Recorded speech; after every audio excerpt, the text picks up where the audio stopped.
And we're live. Welcome back, guys. Welcome. Welcome to Tipsy Whiskey Shenanigans. Today, we are doing some blind guessing. We are doing our good old, basically, we're knockoffing, stealing poor guesses because that's how we roll. But yeah, we're doing essentially knockoff poor guesses between me, Alec, and Independent Joe if they make it on to the live stream today. So let's see here. Bear with me. I am severely unorganized. What is going on? Okay. So, what's everyone drinking tonight? Cheers, y'all. Thanks for coming in. Or wait, I should probably verify we're even live. Oh, let me in. Oh, shit. We got Hello. man. Nice to see you. It's been a You while. as well. It's been a minute that it has. It's been too. We're doing the blind should be 3 blind samples. Yes. Blind is those? blind. Blind let me is check. blind. Yeah, sorry. It would be older. We've been trying to set this up for a hot minute. Oh, so this isn't out of the box you gave me. I don't know, man. It could be, could not be. I don't think it is. Okay, I'm gonna go check my other stash then. Sorry, a lot was going on today. Got Peter White in the house. Cheers. Hanging AZ. Cheers. Nice to see you, man. What are we getting into today? What are we drinking? The blood of our ancestors. That doesn't sound very good, dude. Yeah, I know. I watched House of Peter Dragon, White says, "Oh, I need to see that." We'll get into that. Yeah. Peter White says, "Rabbit Hole Derringer tonight." How is that? That's their sherry finished Rabbit Hole, if I'm correct, or if I'm not mistaken. Let me know how that is in chat. That's been one of those ones I've been wanting because I'm a huge sucker for finished whiskey, but I've never actually had it just for the simple fact that I've never had any of their products and I don't like to just randomly buy products because, well, sometimes. Oh, speaking of that, also, they come out Steve, poorly. Actually, Casey sent me. There's a whiskey drinking or whiskey tasting festival that's happening in Phoenix in like 3 weeks that we should definitely go to. What day is it? Let me check on that. Yeah. Sorry, guys, we're clearly not organized as always. I would like to blame my neighbor because their water somehow. Oh yeah, their water shut off valve broke, and so they were like, "Hey, can we borrow your water?" And I was like, "Sure." Be real cool if you didn't. I'm a good neighbor. Fair enough.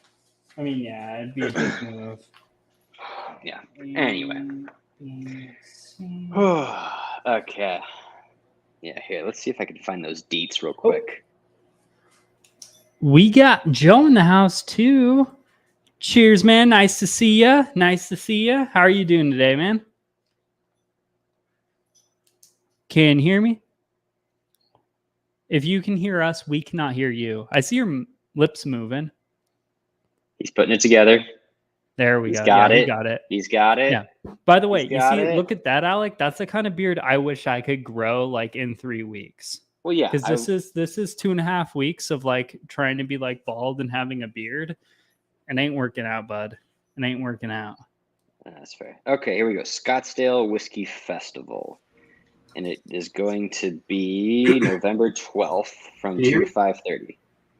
Yes, we can hear you now. Oh, okay, cool.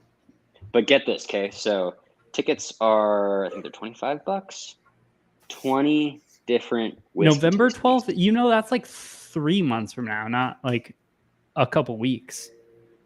I was incorrect, but I am now. Okay.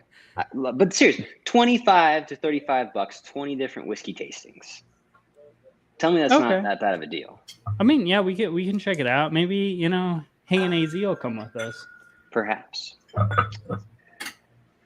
Alrighty. Okay. Anyway, I think I've got the bag, Steve. It should just be 3 samples, the A, B, and C. Yeah, it's a blind flight. It was in the same bag as the Starlight flights, and yeah. That sounds accurate. Yeah, this has been a long time coming, so that sounds accurate. Joe, are you familiar with the... Oh, by the way, shit, I'm a bad host. Yeah, today we're bringing on Indpndnt Joe. He has a fantastic YouTube channel. So mods, if you wouldn't mind dropping his link down there below. He's a fantastic dude. Question for you, Joe. Watch his stuff. Yes, Big sir. question. Yes.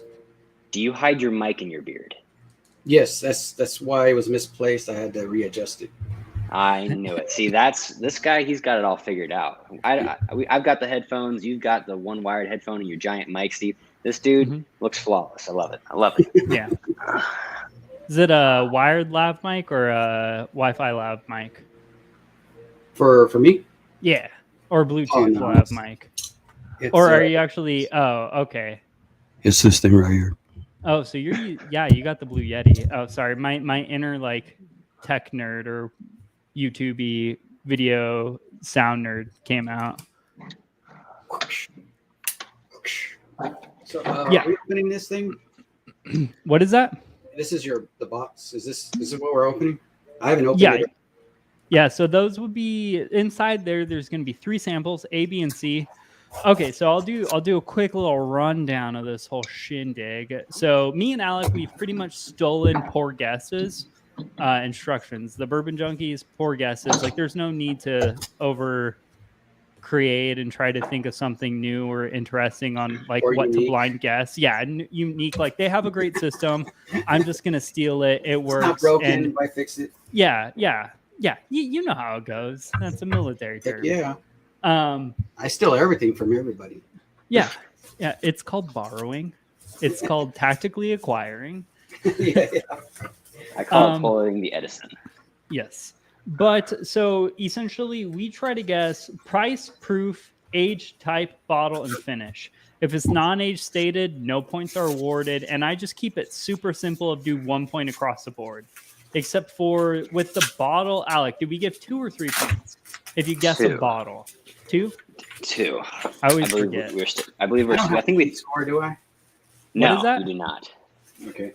I think some of mine had dehydrated. It's like dehydrated. Like they might be Steve's halfway full. No. Well, So- I mean, some people might say half empty. I definitely am a half full kind of guy. Yeah. There you go. I think so. I think what happened is, so these are, so rundown. I let Olivia come into the channel or the studio and I'm like, hey, pour some samples. She doesn't really have an organization system. She pulls randomly. So it could be any kind of whiskey that I have here. Okay. So one of like, essentially at this point 150 whiskeys. So she'll randomly pull 3 bottles off the shelf, pour them into samples, and by the time I wanted to bring you on, she already poured mine and Alex samples, so I just kind of halved ours. So I got one that's like this full. Oh, okay. Are we pouring them now?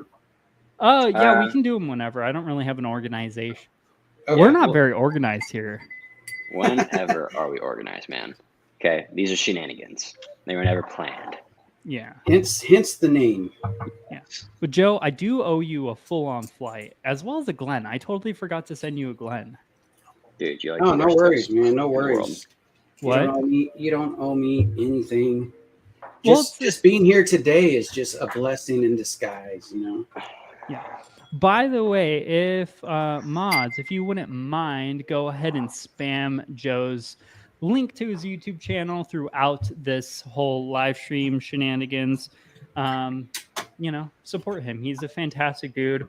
We're looking to potentially, I might have the all clear, depending on how far you live from me, to drive up for a weekend for a whiskey hangout in California. Oh, that would be cool. Potentially.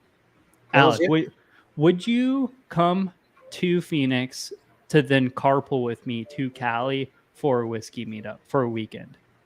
It would depend You'd on the have to weekend. leave Levi with Olivia. Yeah. Or not Olivia, Shelby. Yeah. I mean, it could be doable. Just depends on time, really, I guess. Yeah. Yeah, because Hey, we ring also notification. we also have on the 4th of October the Tatses are going to be here. Don't know what your schedule is for that day, but we're going to have Whiskey Fancies here, possibly Stanley, the Mash Bill, possibly Bourbon Bites, possibly because they are going to Vegas, so I don't know what their schedule is going to be like after, if they're going to even want to travel, but they're here in California, so we're going to have. And you're in SoCal, right? Drinking, and push all this back, and it's going to be a little bit more open, and we're going to have drinks, and there's a table behind here, and we're going to have more drinks and just hanging out. Drinks. Tatses for their last day here. You're in SoCal, right? Yes. Okay, awesome. So yeah, that means it's like a 5 or 6, maybe 7-hour drive instead of like a 9 or 10-hour drive. Likely. Well, I'm 45 minutes from San Diego. Alec, do you know how far of a drive that is? Wait. Which direction from San Diego? Going north. Okay, so you're up near Carlsbad or Oceanside area? Well, on a different freeway, but I'm like leveled with Camp Pendleton. Okay, cool. But yeah, you would be taking the 15 instead of the 5. Gotcha. Nice. Okay. So yeah, I know Oceanside because I used to drill in Oceanside. So Oceanside for me is like 5.5 hours.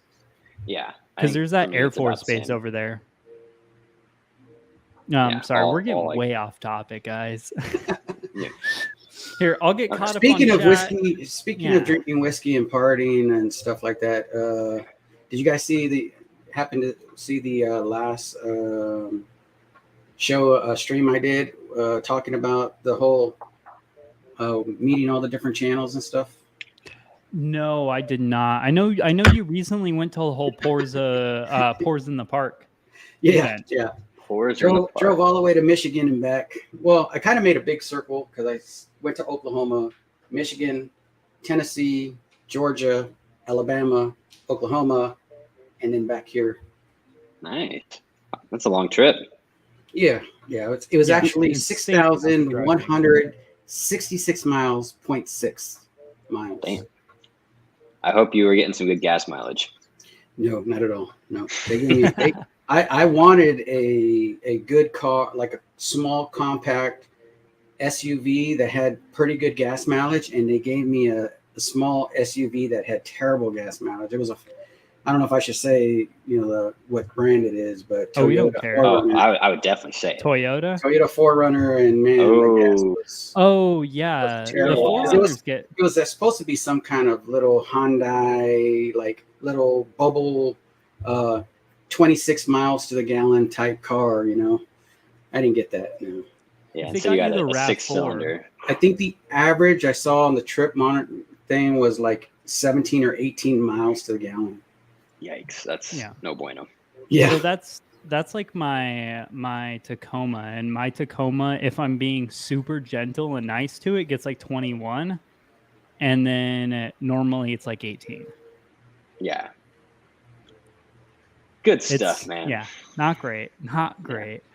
I don't even want to talk about the gas mileage I get. It's harsh.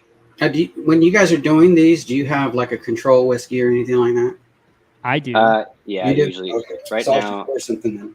Yeah, like I'm doing just some good old Elijah Craig small batch is what I'm putting down.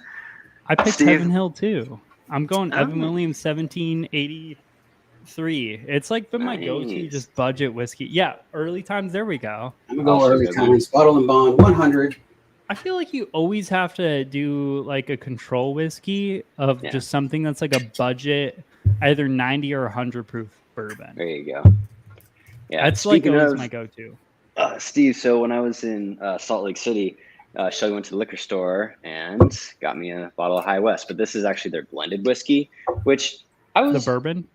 the blended bourbon, but I wasn't like, against it at all. It was still pretty nice. I mean, going against the Prairie and then obviously the So High that's the Rye. new version of the American Prairie. Right. Well, I was like, okay, so it might not be bad. And dude, I mean, obviously this is all I brought left back Yeah, from you kind of Utah. sent it, you alcoholic. Yeah. Hey man, it was a double birthday weekend, okay? Fair enough. Yeah. It'd be like that.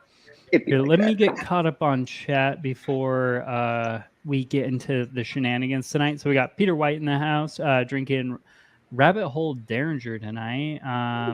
Hanging AZ might reach for some Pipe Dream. Peter says he loves that Pipe Dream, which is it was barrel proof, but it's excellent. Yeah, and that's my Don't we struggle all? with it. I wish the Rabbit Hole Derringer was just higher proof, and that's why I haven't grabbed it for like the $70-$80 it is, despite it being finished, which is like my shit. I have not tried it. I have a few rabbit holes, but I've never tried that one. Hanging AZ says, getting a big echo. Are you still getting the echo? Let us know. Spam chat down there below.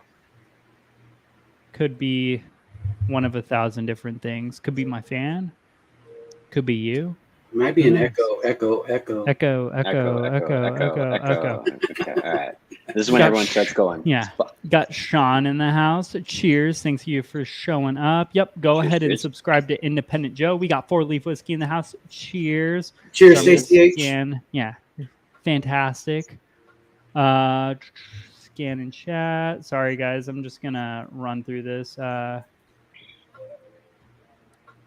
Peter Waite says, that is a bit of a drive from Ontario. Make it happen. Wait, how did I you don't want pronounce that, excuses. Steve? Ontario? Canada? Oh, God. What? Yeah, nothing. I don't know, because down where I live, we have an Ontario area. Yeah, because over by That's Riverside, it's the Ontario Airport. Yeah. That's So right. maybe he means that area. Yeah. Or Yeah, maybe let us know. Quebec? I'm pretty sure he's from the north, the North. the deep white north. Gosh. Yeah, Shelby and I are now officially watching Game of Thrones over because she's only ever seen the first episode and the last episode. And I try to convince her of all the things that should be happening in House of Dragon. She's like, oh, I don't know what you're talking about. So officially started it over again. No spoilies. Is House of Dragons worth watching? I mean, it's only 2 episodes in, but so far it's pretty good. I think that there's a couple of things about the show that I think are really unique. It's not a spoiler, but basically the way that they are actually going through the plot line is different from the events that you hear about in Game of Thrones. Like, not drastically different, but just small details. And the idea is that over time, all of the like lore from back in those days was pretty much lost. And so there's so much misinformation about like what actually happened that this is supposed to be like the untold truth. So there's like a lot of nuances and callbacks and everything, but you're like, oh, but that's not what they said happened in Game of Thrones. And it's like, that's the idea, is that it's meant to be that like large age gap. Don't really know what happened. So I thought it was kind of cool. Okay. Yeah. I'll have to watch it. Peter White says brutal pronunciation, and he also agrees it's Canada. Canada. Yeah. All right. So just to kind of go over things, which, by the way, not gonna lie, I planned on doing a giveaway today, so that's why there's a giveaway in the thumbnail. That being said, I didn't come prepared to do a giveaway, so we're just not going to do it because it's going to be half-assed if we do it. So next week, I'm doing a giveaway. I'll have that squared away. I'll give away like a sample and a Glen or something like that. I'm not all there right now to be this like is as multitasking. we call winging it, right? Yeah. Okay. Got Doug H in the house. Cheers. Also, Jack, thank you for hanging Cheers, out. Doug Prescription Bourbon. Okay, so rules. We're here to guess. So we got 3 samples that were blindly chosen from my whiskey collection. And make things full disclosure, you guys can kind of see the bottles. I don't know if you know what all the bottles are. I do. Yeah. It's like, I mean, I can... full confidence there. I do. out, which gets like a whole angle of everything. I get a little wide. Yeah, you got that like up there, Got not some the wide action yeah. going. yeah, the wide angle. Yeah, I think this one goes all the way to 16 millimeters, so it's a pretty wide angle lens. Nice. It's I don't want to kinda brag, but crooked right mine's 24. now. You're getting called out, Steve. Well, mine's a zoom lens. It can go 24. Yeah, okay. No. Okay. Let's put our lenses Mine's away. just simply 24. Damn it. Yeah, is it a prime lens? It's a prime, yeah. Oof, I'm jelly. All right. Steve, Okay, I'm getting looks like your nerdy nose again. in I'm A, sorry. So yeah, let's No, nose this up is A. my control bourbon. Are we on A? Oh, well, we should be on A. Now that Steven Well, is I'm actually zooming controlled. out to let Joe kind of take a little peeksies of the collection, soaking so it he in. has full disclosure, because the collection hasn't really changed much, Alec. You've seen it. I mean, by the time you've been here since those samples were poured, so you relatively know all the bottles within reason. Yeah. And likely you've had whatever these 3 bottles are, but Joe doesn't. So just to make things full disclosure, I'm giving him a little peeksies. Also, Joe, it's totally rigged. Olivia tells Steven the results before every one of these, just so you're aware. That's what Olivia put on her website and her Facebook and everything. She posted it. Let everybody know that Steve has this in the books. Wink, wink. Yeah, it's rigged. No, I think Very she would prefer if I lost. Like, that would bring her pleasure. Yeah. And she could bet against you just to make it even better. She would just love to talk shit because that's what.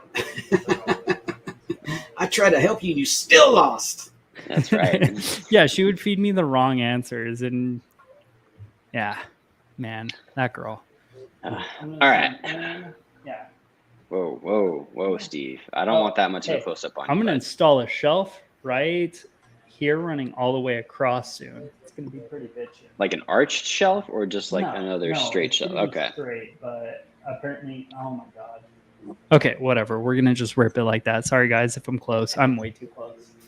This is why we don't do this. Oh my word. There we go. Hello, guys. All right, so we're trying to guess price, proof, age, type, bottle, and finish. Do I gotta write stuff down? I mean, you can. That or keep a mental note of it. Yeah. Oh, mental note. Oh, Yeah. okay. I'm gonna write things down just because it helps me keep track of everything. Yeah, I guess that makes sense. Yeah, I'm actually gonna do the same. Yeah, I should have sent. I need to create like a score sheet or something for. Oh yeah, this type of stuff moving forward. Yeah, just like a what is that? Zoom's whiteboard or whatever, or Teams has the whiteboard that you can all kind of like write on together. That would be Ooh, ideal. yeah. Yeah. Too bad I don't even have enough money to yeah. get rid of this stupid power. So how many categories? So price, proof, finish, type, bottle, and I'm missing one. There's 6. So price, proof, age, type, bottle, and There we go. finish. If the bottle is not age stated, so if it's like a blend of 6 to 8 year old bourbon, like that's just a no go. Like no points are awarded. Finish is price, straightforward. proof, age, Price, proof, age, type, bottle, and finish. type. And that's bottle. just like Now, is it if it's Scotch? finished or not, or is it? Yeah, finished or not. Okay. I mean, you can put what you think it's finished in just for like extra little points. Well, there's no actual. Yeah, no, ones, but like though. brownie points on your end. You know, be like, oh, I'm a badass. I'm really good at this. But like, Steve to thinks be he's a honest, I don't badass. think we've ever gotten that good. Hey, Bruno. Okay. And then bottle, it's just so proof. It's whoever's closest to the proof. Okay. Yes. So it doesn't matter if I guess 100, the bottle's 130, and Alec guess 90. I still get it. Yeah. Gotcha. And then age, it only matters if it's actually age stated specifically somewhere. So if it's like a pick that has a specific age, type is just whatever type of whiskey legally classified. So for example, if it's a wheat whiskey, it would need to be a wheat whiskey. If it's an American whiskey, an American whiskey. But if it's an American whiskey, but it's also bourbon, it actual classification's bourbon, and so on and so forth. Sorry, that was long-winded, guys. Oh no, that's 6 Yeah. categories. That's more than I thought. My 4 categories were hard. These are all just Or generalized 5. It's categories, 5 though. categories, actually. I feel like your categories are more in depth than these, because yours are more like, is it above or below this? So it's like very like finite, where this is just like trying to essentially just guess the statistics of the bottle. Got you. Yeah, but that's so you play more like the Vegas rules, I guess, in a way of over under, while Steven and I play this more like I don't know how to gamble.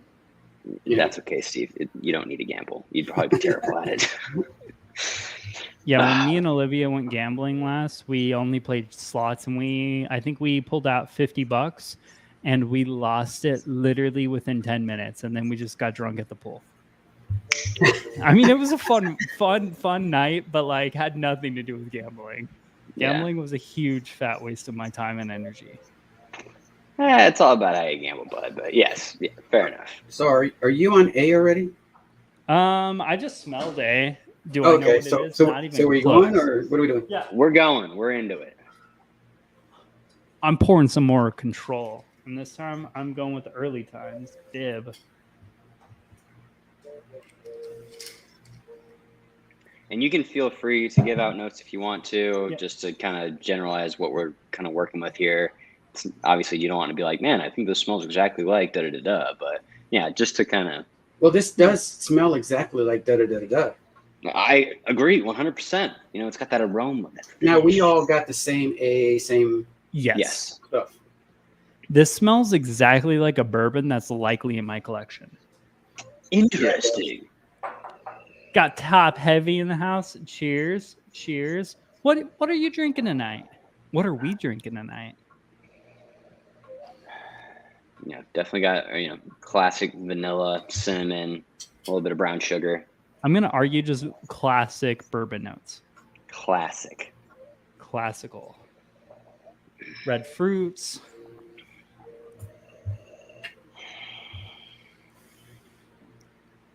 Man, am I able to look at my stuff? Yeah. No, Okay. there's no cheating in this. Yeah. The only time it's cheating is advent calendar.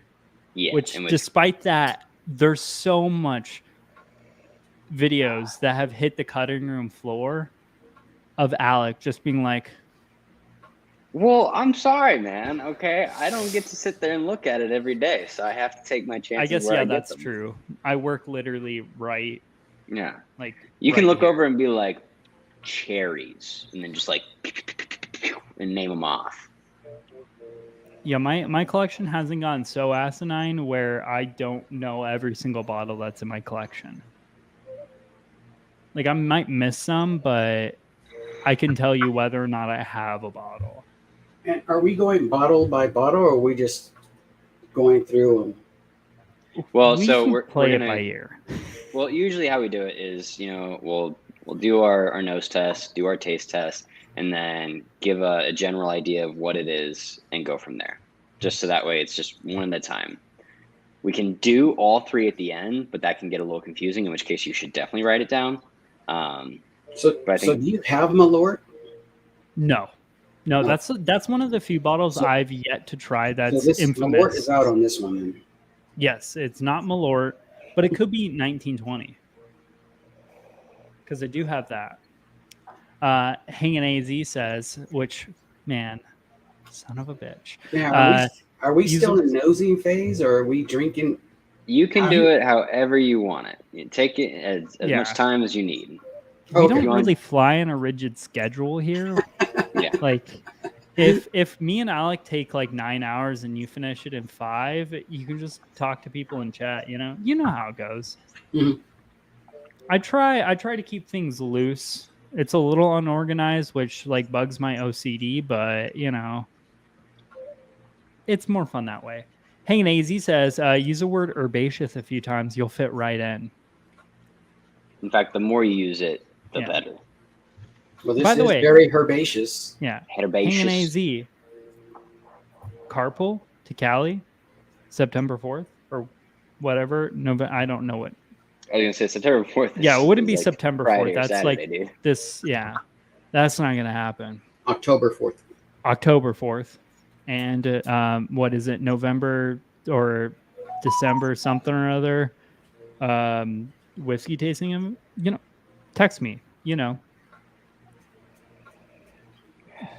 Well, I have this. I know I have this. Sipping Crown Royal Peach on the patio. Try mixing Crown Peach in an old fashioned. Pretty phenomenal. Like as a summery old fashioned.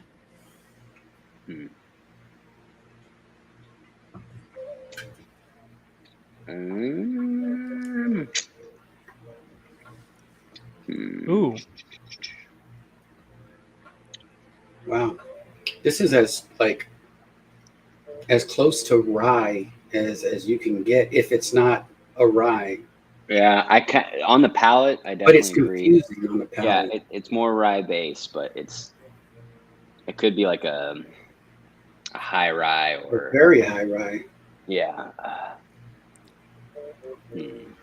Like Yeah, I would say this is like a Michter something, or So what I will say, I have 0 Michters.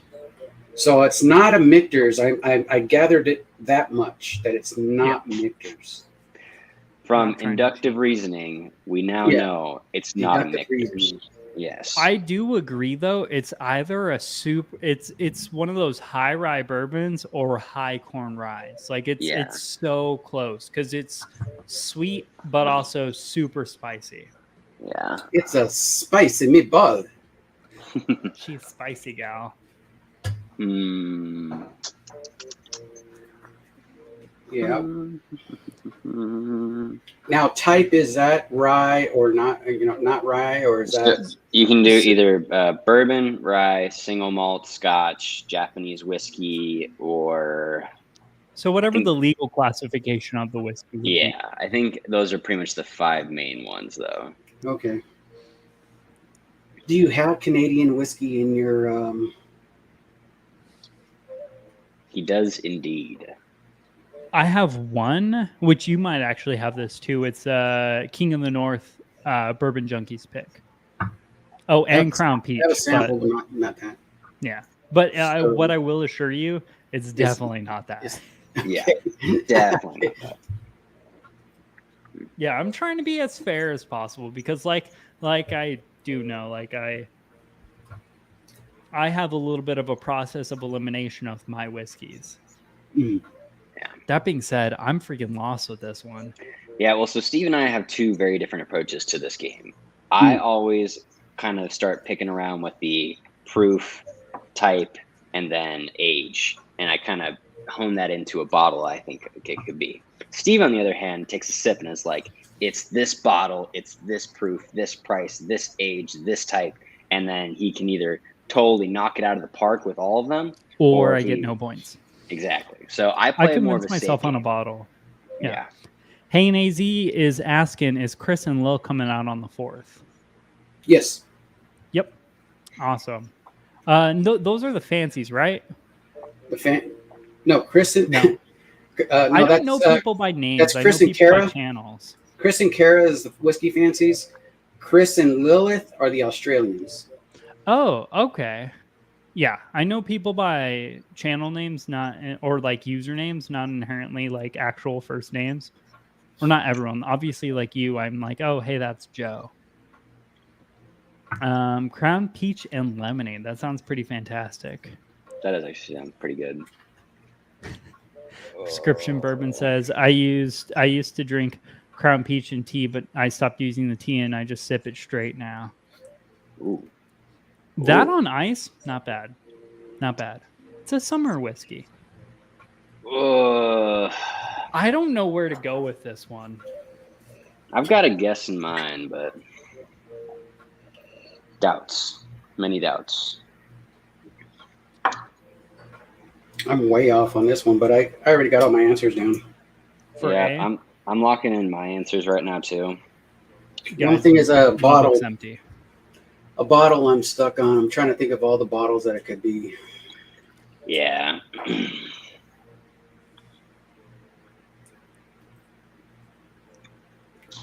Shoot.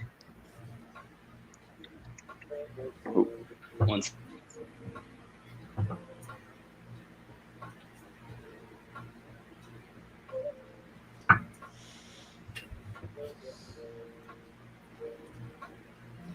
I'm gonna look at color on this one.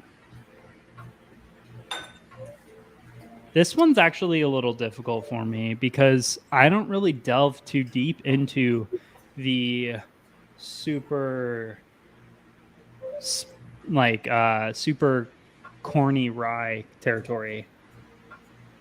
Do you have any Colonel Taylor, E.H. Taylors? I have one small batch. Okay, yeah, it's definitely not the small batch. Yeah. It's too spicy to be the small batch. I Mm-hmm. haven't had any of the other ones, so I can't speak on those.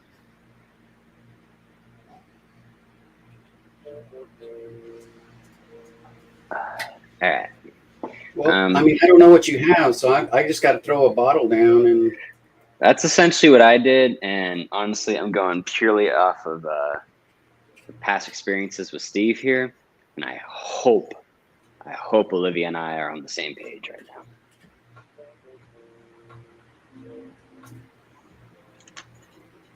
Like, I think it's just drinking hot, but I don't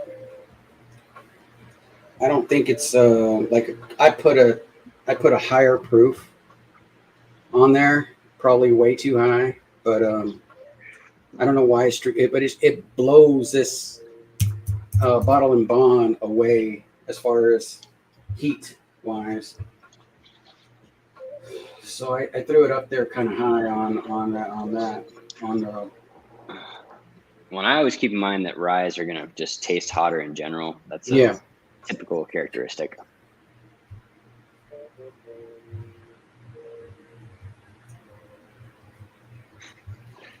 All right, boys, it's time to lock in some guesses. Steve, you're literally the one with the collection behind you. I know, and you're I'm running freaking lost. just send it. Price improved. Send it. Man, I don't feel comfortable with any of this, but I'm gonna go. Bum bum bum bum bum bum bum bum bum bum bum bum na na na na. Joe, don't feel rushed at all. Please take your time. Steve, hurry. I'm done. But Not confident? No. It's okay. If you play the safe game like I did, we'll beat Steve right here and right now. All right. All right. I have no clue on this one. Come on, Black Rifle. Let's go. Okay. Let's move on to B, if you guys are all cool. My answers for A are locked on. Okay. Yeah, mine are all down. All right, so we're going to do answers at the end? Cool. Now, if I taste B and then it reminds me of something that A might be, would I be able to change an answer, or are they just locked in? You can change them. Yeah, you can change them anytime. Just have your answers locked in before the end of the show. Copy. Reckoning. Copy, Roger, over now. Cheers, everybody out in the chat. Yeah, cheers. Thanks for hanging out. Y'all. Okay, so into B. B, wildly different. Oh, yeah. Yeah, this is night and day. God. This is definitely Crown. Yeah, there's a huge this peachiness on this. Yeah, I was going to say. It's actually, that's actually a pretty solid note regardless. But that's crazy. Peach AZ wasn't even guessing, and he guessed Crown Peach. And I was like, there is a kind of a overly ripe peach on this thing. Oh, God.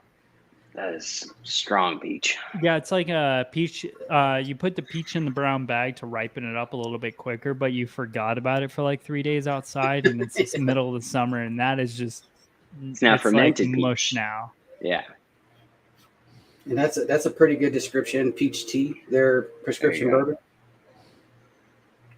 Yeah, honestly, I know these comments were made a hot minute ago, but like nose peach tea. Wow, that's such a drop in proof. Like, oh yeah, no, it's so earthy. Yeah, this is different, and it's like, and it's got a smoky element to it, but it's also still peachy. This is a tough one. This is different for sure. I'm a little. I'm gonna have to say that I've never tasted this before. I wish I could say that, but I know that's not the case. Well, I always run into the issue of I know I tasted it, but the problem is I tasted it within like 1 to 3 hours with Steven while drunk at his house without even writing anything down. And then all of a sudden it's come back to me and I'm like, man, I was there. I'm not aware though. I have no clue. Oof. I have a bottle in mind. Yeah, it's so dirty. Once on the finish, there's like a muddy dirt type flavor to it. Very earthy. I'll call it earthy. Earthy.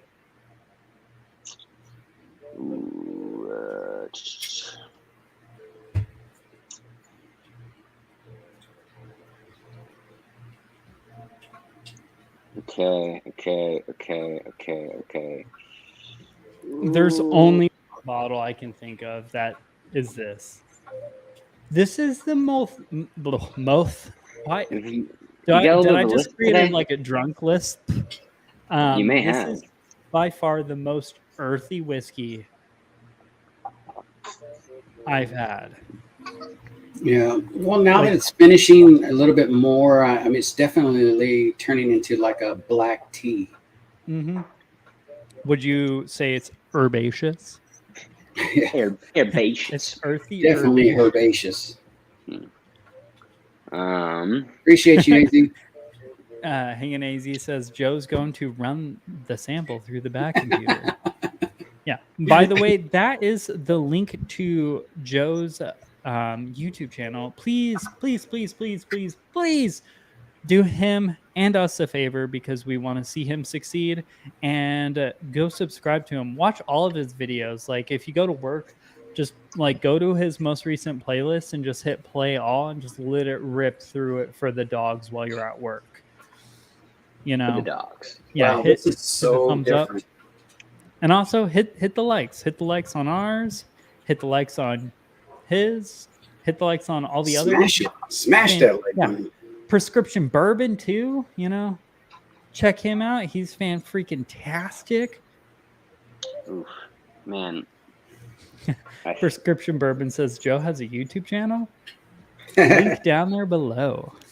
All right, so I don't know. So I'm gonna throw some numbers out. Nose blackberries. Blackberries, you say? I wholeheartedly disagree. It's like earthy blackberries. Viscosity, water. Yes. Taste, dirty. So this reminds me of, I know it's not, wait a sec.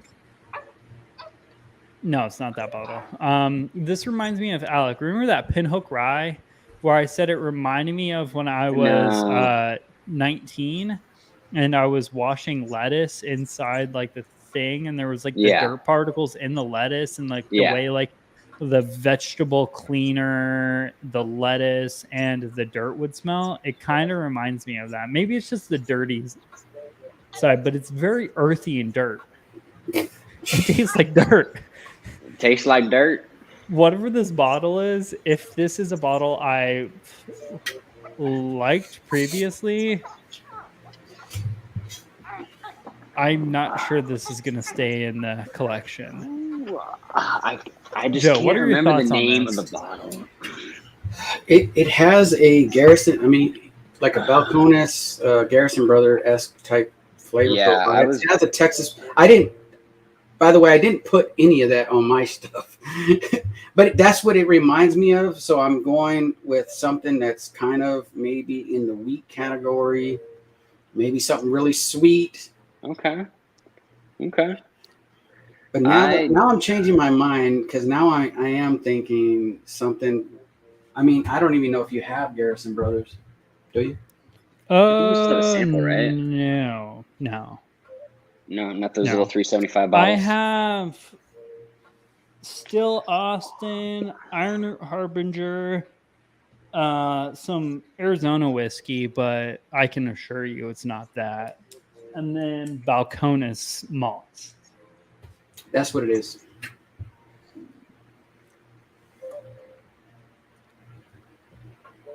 Is that what you're getting? Wait, say this again for me, Steve. Real slow. Levi didn't catch all What? that. Levi's trying to understand what whiskey is right now. He needs a refresher on all those. Okay. Look, he's questioning. He might be shitting himself, but either way, he needs to know. All right. What? Look him in the eye, Steve. Look him in the eye and tell him the whiskey. So when I said this could be one of my bottles, I've now opened it up to this could be 3 or 4 of my bottles. I kind of like where Joe's going down with the whole Texas. I don't think it's Texas. Yeah, I think. But it has some weird crafty-esque funk, like Texas. I can't think of anything else. I've never even tasted Balcones, but if that's the only Texas whiskey you got, then that's what I have to go with. Yeah, so I have Iron Root Harbingers, Still Austin, which are Still Austins from Austin. I don't know where Iron Root's from. Iron Root's Texas. Yep. That actually could be Iron Root also. I have Iron Root, but I don't know if it's this dirty. Yeah, that is the question. This is dirt. If this is not like any Iron Root I've had before, man. The funny thing is, it is very oily. Yeah, it has a lot of good oils in there. Like, if it wasn't so darn dirty, I would almost assume it's something like a Finnish Japanese whiskey or something, just because of the fruitiness and the lightness. But that dirt is just it's killing me. Yeah, one thing I can agree with, if we go all the way around the room, this ain't the one for me, Chief. No, you're not a fan. This is not good at all. This is not my jam. A bit. If this is one Texas that you go to when you need to appreciate some of the other whiskeys that you have. Yeah. This is the culture. Like, oh, okay, the other ones ain't so bad. Yeah. So the first Scotch I ever had when I was getting into whiskey. So this was like when I was hanging out with Cole and whatnot. Before I had more than like 3 or 4 bottles of whiskey, and I was super into the whole whiskey game. He had I think it's like called Glen Fodere or whatever. It's Glen Blobdy Blue blah blah. It's some Scotch, and it's like $12 for $7.50.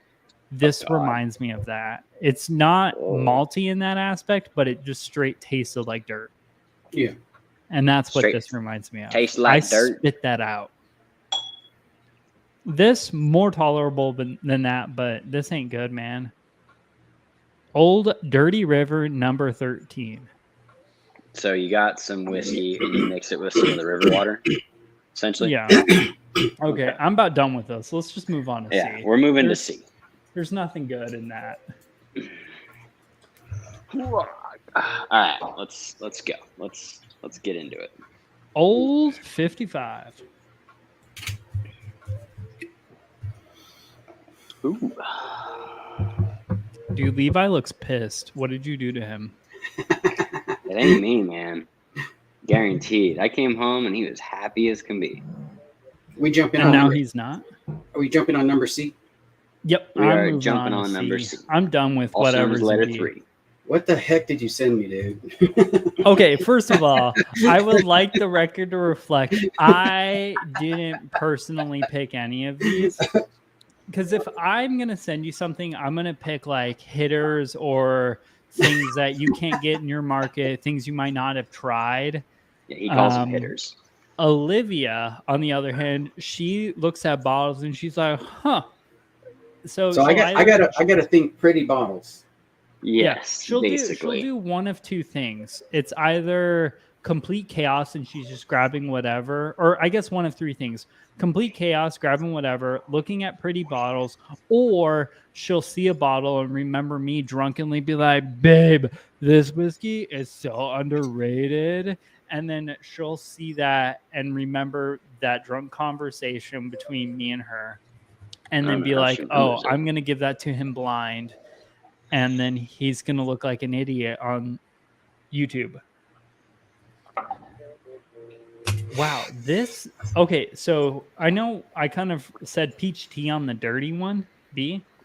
This one, peach tea. Oh, really? Yeah. Oh, dude, I was going straight for like almost like a nectarine. Yeah, I get apricot. Stone fruit. Yeah. Stone fruit. Little dirt again, though. Why is there dirt again? I didn't pick them, buddy. I feel dirt. Now, if there was a theme for this, it would be old dirty whiskeys. Yeah. I think I know what this is. I like this one, though. But I know what this is. I like this one, too, actually. I'm all in on a bottle. I don't even need to try it anymore. You know what? Bottoms up, bitches. Oh, damn. And see, watch. This is going to be the one that Steven is just... Yeah, I'm going to have no idea. Completely and utterly wrong on. Ooh, I like that one, though. Okay.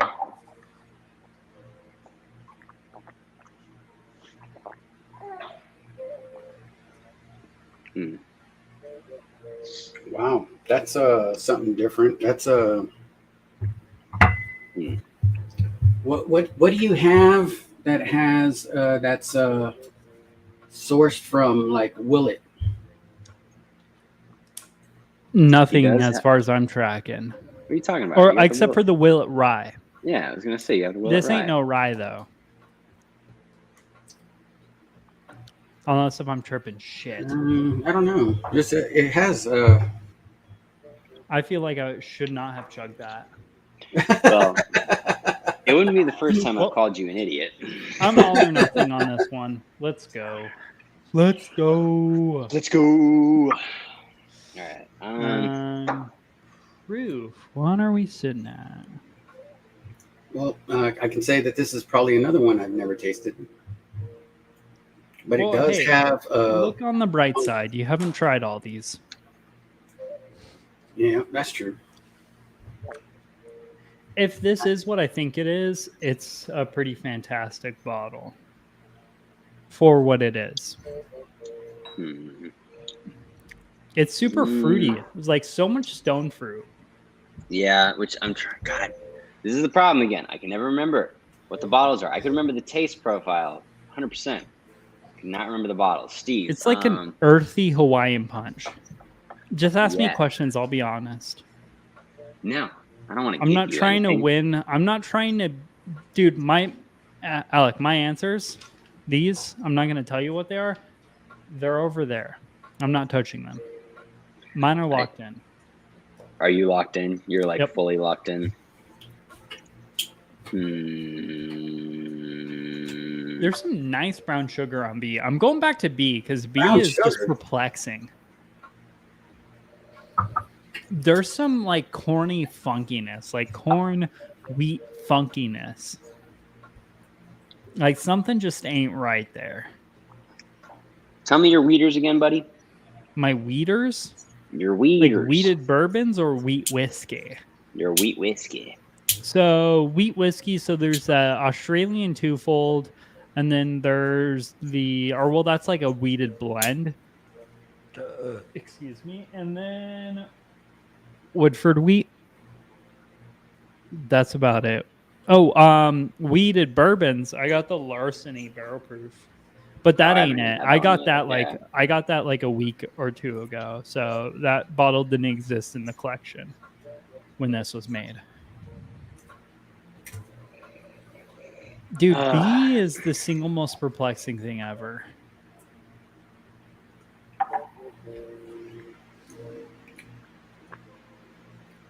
So this could be like a Scotch or something, or Irish?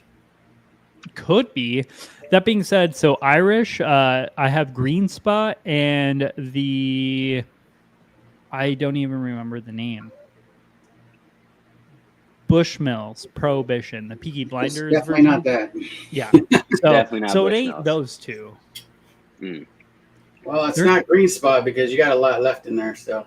Oh yeah. Well, that and Green Spot doesn't have this dirt taste to it. Green. No, I'm talking about C. I'm still on C. Oh, I'm see? talking about C too. There's It's- dirt in there. I'm Yeah. telling you, there's still dirt. This is more straight sweet peach apricot nectarine tea that I mean that I've ever tasted. It's very fruity, and I normally equate that to more of the Woodford. Irishes or Scotches, and I know it's not that, but I this is the most fruity freaking whiskey bourbon that I've ever tasted, if that's what it is. But it's so far like away from. It's not light enough to be a Scotch, in my opinion. It's not. I don't know. There's something inherently kind of like lighter that's different with Scotches compared to American whiskeys. Like Yeah. this has that American feeling to me. Really? Like I would agree with prescription bourbon that seagrass is probably where I would go on this one. I could see Seagrass? seagrass. Yeah, it's not a bad. Dude, bad I idea. really wish I did not just chug the entire sample. Again. Because now I'm second guessing my guess complete. I'm like quadruple guessing it. Like I I'll don't go like back to seagrass unless I've had a few other drinks, and this is like right there tittering on whether I like it or not. And I can see the flavors right when he said it, or right when he wrote it down. I was just like, yeah, I can see that. Is that the power of suggestion? I do Probably, have seagrass probably. too. And I'm weak-minded, so somebody could put in there Jack Daniels Coy Hill, and I'd probably be like, you know what? This does have a Coy Hill type flavor to it. It does sound pretty Damn rad. straight, huh? I mean, it's not as hot, but So I don't remember getting my cotton candy flavor profile that I got off of seagrass. So seagrass to me is this finished super fruity explosion, and then that's cotton what this candy. is. So that's what I'm writing down. So bottles, barrel. I'm torn. I don't really know, but I'm just kind of winging it at this point. I think I've been winging it for this whole blind, if I'm being honest. This is a winging it blind for me. I'm going back to A. A don't seem right to me. A is the only one I'm semi-confident in. If I'm being No, totally A honest. I'm super unconfident with. That's definitely the highest proof out of all of them, Yes. and the most alcohol forward. Also, yes. Although arguably A, best bottle here tonight. Think so? Yes. I mean, I do kind of like C a lot, or at least off of memory. I think A has the most generic flavor profile, which makes it very safe and very just all around good. B, wild, but possibly the best. And C, not as wild, but also really different and has a more, I don't know, like just creative feel. That's what I'm going with.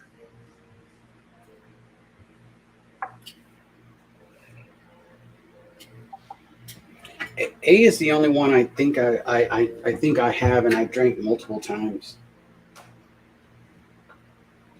but I don't have a clue. All right, I've got my stuff locked in. Yeah, mine's locked in too. Steve? No. Well, you're just a piece of shit, aren't you?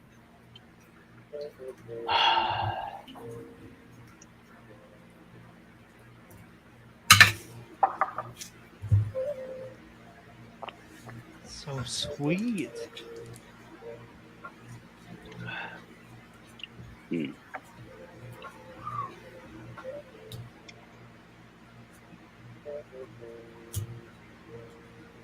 And Joe, I also want to tell you right now, I think that it is by far 10 times more in Steve's favor when we're doing it virtually like this, because you don't know.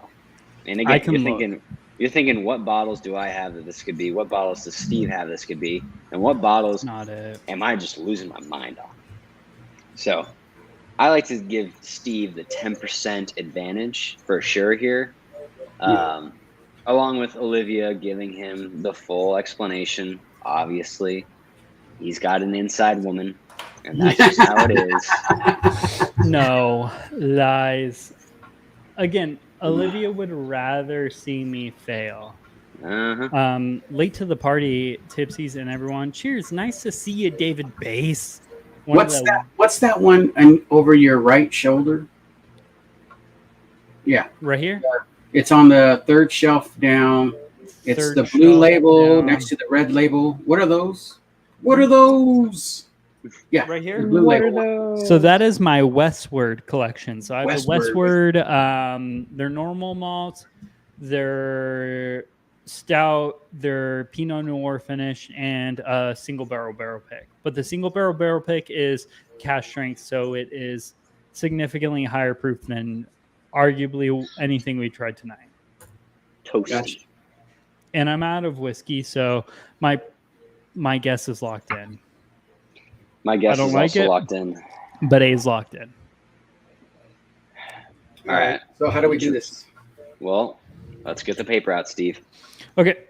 So here we'll go. Joe, you say first. What is your here? I'm gonna write. Can you still hear me? Yeah. Okay. I'm gonna write your answers here. Okay. Joe, what is your price for A? My price is $80. Ooh. Okay. Proof. Well, so real quick, Joe, you're going off California price? We'll factor that in. Yeah. I don't know. I'll ask him about his like. We'll factor because in, I'm like, a wrong meat anyway. price. So You know, Alec, you're being cute and thinking we actually got these right.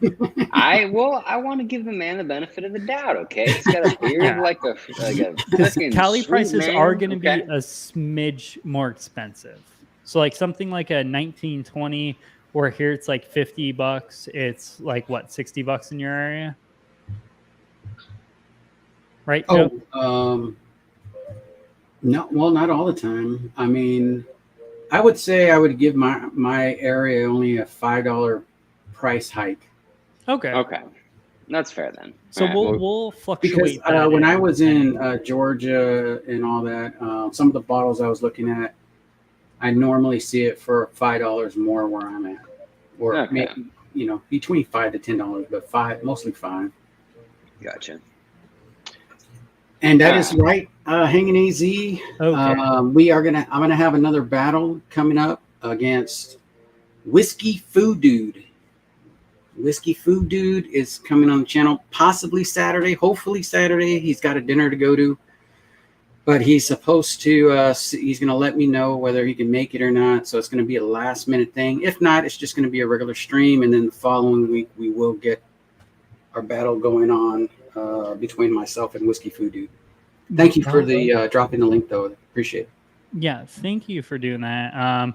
By the way, Joe, when do you live stream every single week? Because I know I've like showed up to you occasionally, but I've never. Usually you go Saturdays, so I'm never usually like, oh hey, I'm gonna go watch him. It's just usually when I have nothing else to do on Saturdays, just because usually I have plans and stuff. So when do you I go actually on go? at the worst time anybody could want to go on. I actually do not want to go on at that time, but it seemed like that was just an open spot, and I didn't feel like stepping on anybody's toes. So I thought, this seemed like a safe spot, and it is. After doing a couple Saturdays, I quickly realized that Saturday at 5 to 7 is, especially for Pacific Standard, maybe Eastern. It's okay because it's deal when you're probably enjoying a Saturday night movie with the family or something like that. Yeah. So you rely on the guy who's like got his phone out and he's like secretly watching you right now and Yeah. he's not telling anyone else about it. Yeah, that because that's what I do. Olivia will be picking a movie and shit, and I'll just be like scrolling through the Instagrams, and I'll see like a post, or I'll see something on Facebook, or I'll just be scrolling through YouTube, and it's like, who's live right now, Joe? And I'm like, oh, I'm gonna go in there and say hi for 5 minutes before I have to watch a movie. There you go. Yeah. But yeah, Saturdays 5 to 7, and mostly battles every now and then. Like last week, I just talked about I was gonna have people on, but I didn't. I like this setting right here, where there's not people over talking each other and stuff like that. Not that there's anything wrong with that. I mean, there's, I guess, channels that's good for some channels. I kind of like a little structure, maybe sometimes a little chaos, but fun chaos, not really. Yeah. Just not all so much everybody trying to the sidebars, and then all of a sudden you get off track on what you're actually talking about. So I can appreciate like this, and then so sometimes I'll mostly just either say, hey, email me if you want to come on. If not, I'm just going to be on my, flapping my gums and stuff like that. Or I'll if I'm going to have a certain amount of people, I'll just message people with the link, and they can jump on if they want to. 9 out of 10 times, it's maybe me and maybe 2 other people, and I'm cool with that, because you're just able to like talk about things, have a conversation, maybe go in a direction where you want to actually have a discussion on what you're drinking, what you're looking for, type stuff. And I like this right here. Yeah. Joe, I feel like you're the kind of guy who would love to have some slow jazz playing in the background during these live streams.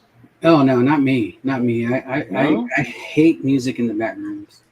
Well, okay, if it was just a normal conversation, you, me, Steve, sitting in the room, hanging out, just a little slow jazz to kind of keep the mood rolling, keep it calm, keep collected. Yeah. Can you hear the music? I can. I was wondering this whole time. I was like, this man has something going on. I was trying to figure it out, but I didn't know what it was.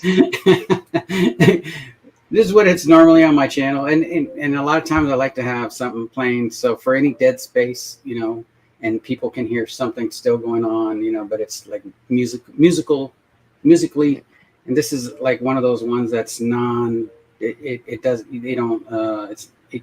won't hit you on StreamYard or YouTube for music copyrights or anything, so it's an uncopyrighted song. So very nice. Because that's all the things you gotta worry about. But yeah, I agree. It's more intimate. I've been on a few streams where they kind of open it up to like, hey, it's like a hangout and whatnot, and it gets to be too much when there's more than like 3 people, because then everyone just starts talking over each other. The conversation's tangent like an MF, or everything's just chaos. It's more intimate. Yeah, definitely. I mean, you get a certain amount of people in chat. I mean, and those are the people that are just awesome. They just want to hang out, listen to a conversation, listen to what's really what's going on, and they're listening to kind of what you're tasting, guessing in the chats what you might be drinking, and that's always cool. That, I mean, I'm going off of what Prescription Bourbon said, and he ain't even here tasting the whiskey. That's right. He did. That power of suggestion worked. So I'm gonna blame DMC on if I lose. I was gonna say, but if you win, you give him all the credit, right? Well, I had to agree with it. That's right. Yeah. The more I taste that, the more I'm like, it has to be something in that realm. If it's not seagrass, it has to be something in that barrel realm. If it's not seagrass, so if it's what I guessed it is, which I tasted it once, I chugged it, and then I was like, I'm all in on that, so I don't trust myself anymore at this point. But if it is what I think it is, it's for sure a bottle I think you should pick up. Oh, really? Because it's at an insane value. It's a third the price of seagrass. Okay, well let's talk about what these results are. Okay. Let's So my price was $80. My proof is really wrong, but I put a 118 just to be above all the other ones. I guess I aged it around 6 years. All right. I said it was a rye. This is wrong, but I called it High West, and I said it's a rye. I mean, it's not finished. So you're playing the safe game like me, huh, Joe? Yeah. Because I have no clue on what he has. So. That's my guy. I like this guy right here. B. Well, no. Let's disclose A first. Steve, what's your guess? I'll get mine next, or mine last. Alec, what's yours? Price? 65. Ooh, our price is close. Proof 112. Don't worry, Joe. You still got the ceiling. Ours is also insanely close. Age, non-age stated. Now, what if it's rumored to be age stated at something? I think if it's got a number on the bottle, it's age stated. Yeah. If it's we only give points if it's actually specifically age stated. So, like for example. Okay, so that's why I kind of I gauge mine though. My answers are like because there's some where if it's a straight whiskey but non-age stated, it could be up to 4 years. If it's straight whiskey and it's age stated at 2 years, and then then it's 2 years, definitely 2 years. That's what I'm saying. If it doesn't say the age on, like if it's not like this is the age, then it's non-age stated. Anything else? And I would have just put that on everything. Well, to be fair, that means points aren't awarded. Right. So it doesn't matter if you put non-age stated or if you guess like say 6 years. If it's like for example, Wild Turkey 101, it's non-age stated, but we all know it's a 6, 8, and 10-year-old blend of Wild Turkey juices. So like say I guess Wild Turkey 101, but I say 8 years, that's just covering my base of say it's in fact Dickel 8-year-old bourbon, because then I get the point for 8 years on that. Right. So in a way, the age can kind of be used to, again, like be safe and just kind of get all of your bases covered. But gotcha. Yeah. So you were on type. Yes. Yeah. Alec Alec runs with the whole non-age stated all the time. Dude, seriously. You just need to start guessing age statements regardless. I know. It's because half the time that one's there to test us. Yeah. Okay. So non-age stated, no finish. The type is a rye. My bottle guess is rare breed rye. Olivia, be with me. Make Steve wrong. And so it's not finished. Not finished. Yeah. So I like your guess better. Well, so I do like your guess. Well, so when Steve and I did our first episode of Advent Calendar, this is a while back now, Steve was going all out on some super, I don't even remember what bottle he guessed, but it was like super high in price, super complex, all this stuff. And I just threw out rare breed rye because I was like, rare breed rye, I know, and rare breed rye is what I'm going with. And I got the bottle and everything, and it was just like detrimental. Like he spent the next week in this like depression because he was that wrong about it. So yeah, I was pretty upset, not gonna lie. I want Steve to fall back into the depression right now. That's where I'm at. Yeah. That's what are friends for, Exactly, right? That's what I'm saying. All right, you build them up to break them down. I just break them down, but yes, that's the idea. Oh, there we go. That's my guy right there. I'm gonna have a chug. It was a bottle sip. I'm gonna have a chug with you. Here. Yeah, Alec. Oh, well, that's a way bougier chug than this. I'm gonna finish the rest of the Elijah Craig I've got. How is that? I've heard that's pretty phenomenal. Yeah, it is. I also kind of live in the whole $60 range of whiskey, whereas you have quite a few bottles that are like $200, $300. No, not at all. You had the Woodford Baccarat or whatever. Yeah, but see, that's with that, it's the average brings it up. That's Other like than a that, $3,000 bottle or something like that. it is not a $3,000 bottle. How much was the MSRP on that? Well, it depends. I mean, because you could find it at 1,400 all the way to 2,000.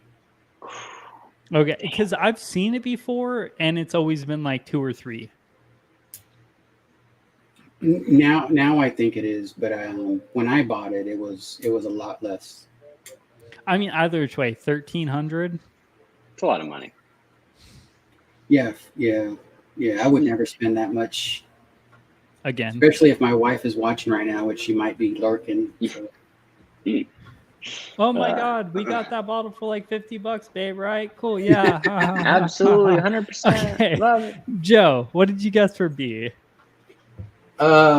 You got to give your answers for A. Oh yeah, my bad. Sorry, I'm Come on, way Steve. out of. So I'm the only. I'd hate to tell you how to run your own game. I know, right? No, please tell him, please.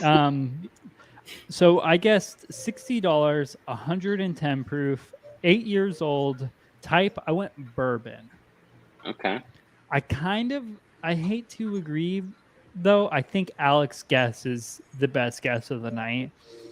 I went Russell single barrel, non-finished. So Really? just a 110 Russell single barrel.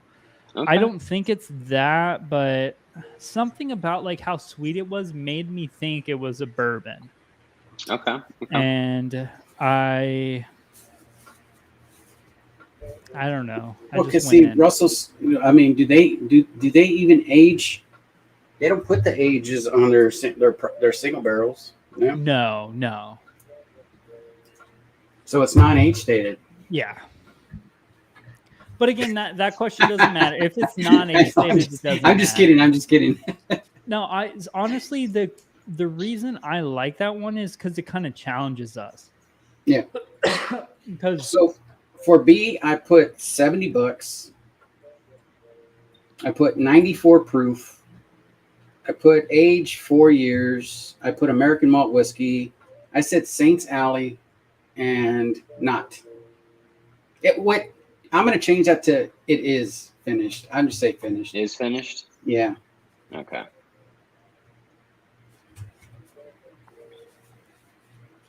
And you said bourbon, right? Yes. Malt whiskey. Saints Alley has a malt? I don't know. But Okay. fuck, I kind of like your guess because it kind of coincides with mine because whatever their finished one is, I think that's what it is. I like that. I see where you kind of went there. Alec, what did you get? So my guess is price $80, proof 104, age 5 years. Is finished, single malts, Iron Harbinger.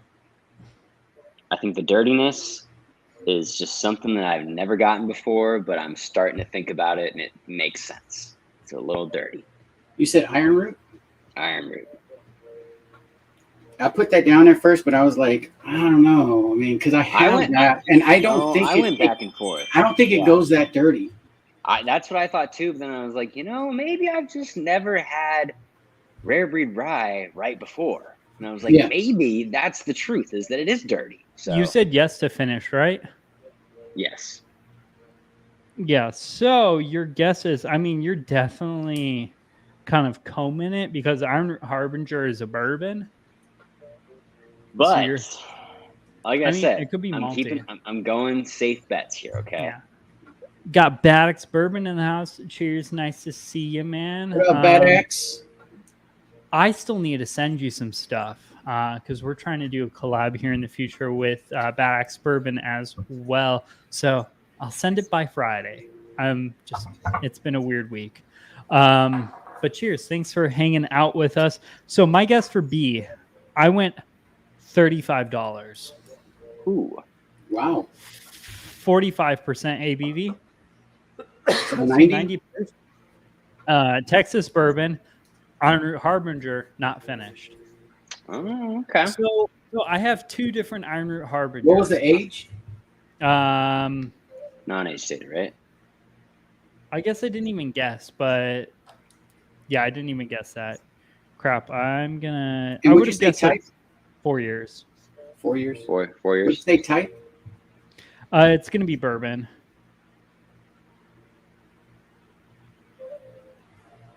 I totally missed the age statement question on all of these, You are except a for piece of A. crap. I know. I don't remember my Iron Root tasting like this. So I have 2 Iron Harbingers. So I have their cash strength, which is phenomenal, and I have their non-cash strength, which I despise.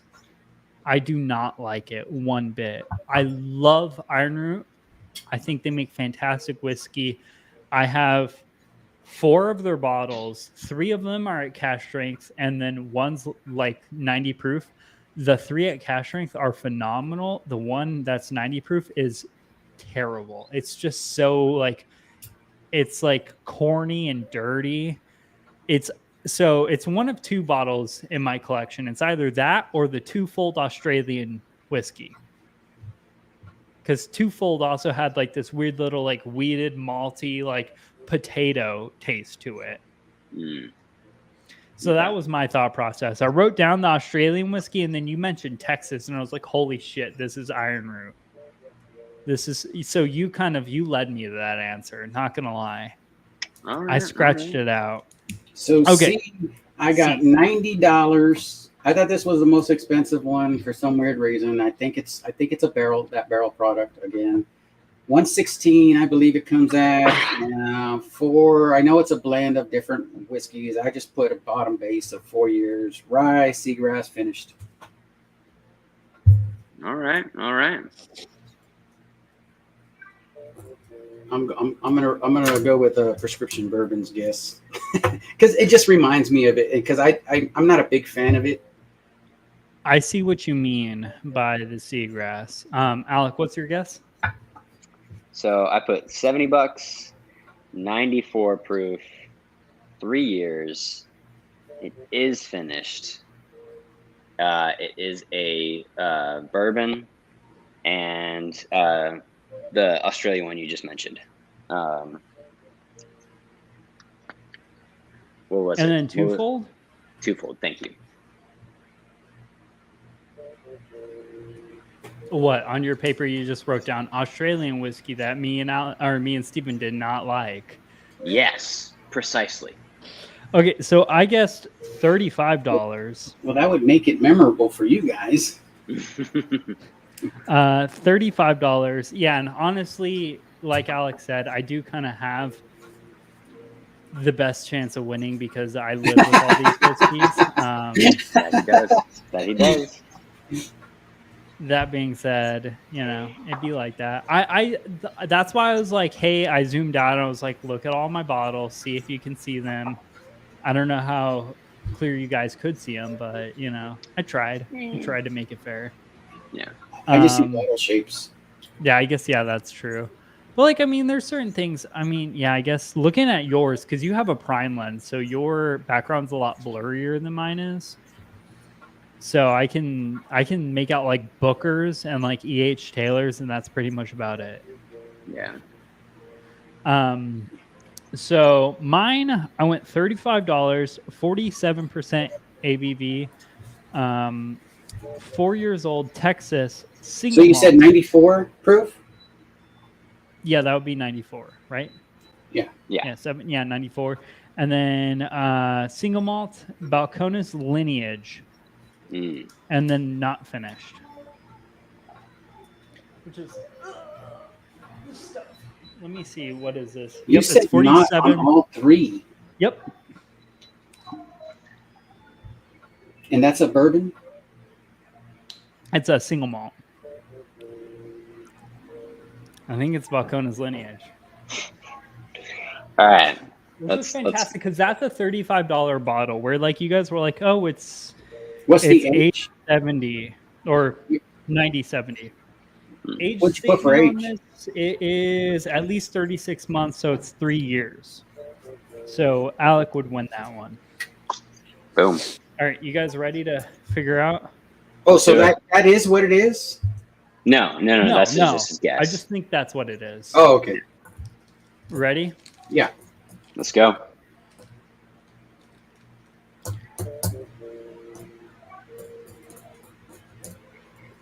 Shit. Okay. So, A, Jim Beam 108 proof. Who? So 108. that is Jim Beam single barrel. What's the price on that? It's like $35. Wow. So We all overbet that. yeah, but he's Yeah. got Steven's got closest. So I Yeah. get 1 point for that. Proof 110.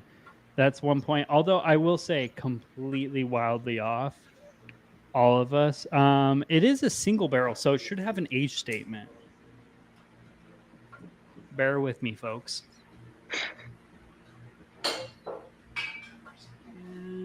Here, I'm just gonna grab the other bottles. There's no way that's a low proof or the high proof Harbinger, and then Ooh, yes. Westward single malt. Damn. Okay, so for A, price $60 is the lowest. That's gonna go to me, since it's a $35 bottle. So A Whoa. this. I thought it was closest, so I'm Jim 65. Beam single barrel. I'm 60, Oh, you hit 60? Okay. and it's a $35 bottle. Yeah, that's fair. Okay. Proof lowest guess was 110, which is me since it's 108 proof. Age statement. Let's see if there's an age on this bad boy.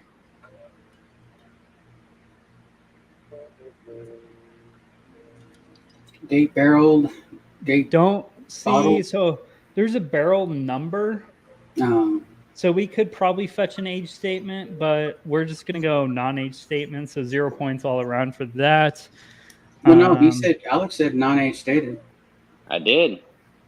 So do you want to give points? We'll run it off of your opinion. Do you want to give non-age statement points for being? Well, I already know I'm not getting any points because it don't really matter. So we'll say non-age stated doesn't count.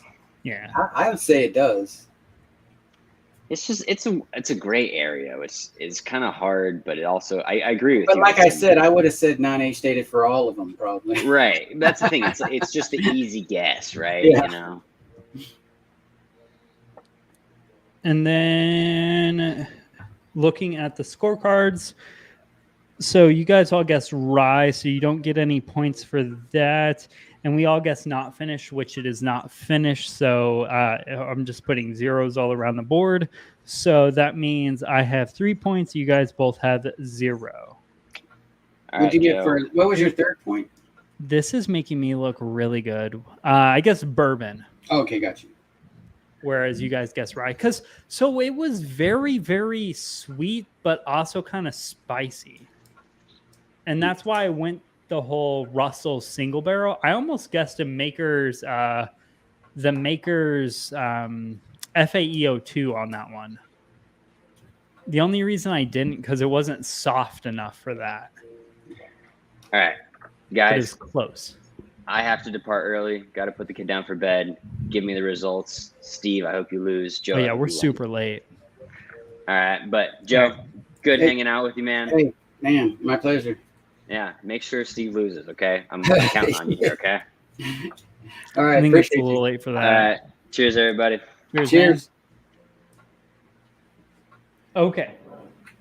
So where were we? Okay, so we're going into B. So B is Iron Harbinger. And saying as how it doesn't taste like it's 120 proof, I'm going to guess it's a 90 proof one I have. You don't know what the proof is? So Olivia wrote Iron Root Harbinger bourbon. Oh. I have 2 Iron Root Harbingers. One's 90 proof, one's like 120 proof. Would you say that was like you guessed 94 proof. The highest proof guess was Alec with 104. So I'm assuming we all kind of think it's a lower proof one, correct? Yeah. Yeah. So that's going to be a price point on this thing was like $40. So that's another point to me. Because you guessed 70. Yeah. This one, not very good. No. Yeah, like it. So y'all, if you run past this one, leave it on the shelf.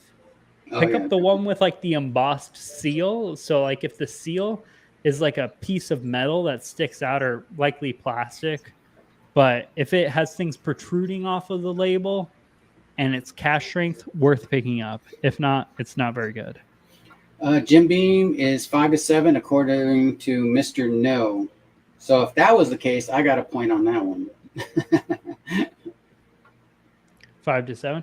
Well, so it's a single barrel. So theoretically, we could look it up and figure out its age statement by looking up the barrel number. Yeah, I guess 6, and it's 5-7. So it just means I have a point. Other than that, Yeah. you still win the bottle. I'll give you a point for that. You know, I'll take 1 point. Yeah, because I guessed 8 years, which is, you kind of guessed the middle between 5 to 7. So likely, if we look this up, it's likely going to be closer to 6 than it is to 8. And then Alec put non-age statement, which it's a single barrel, and I'm sure we can look up that barrel number on the website and find out exactly what it is, but I don't have the time for that. Yeah, I'll give you a point for that. So you guessed 94 proof. I guessed 90 proof. Alec guessed 104.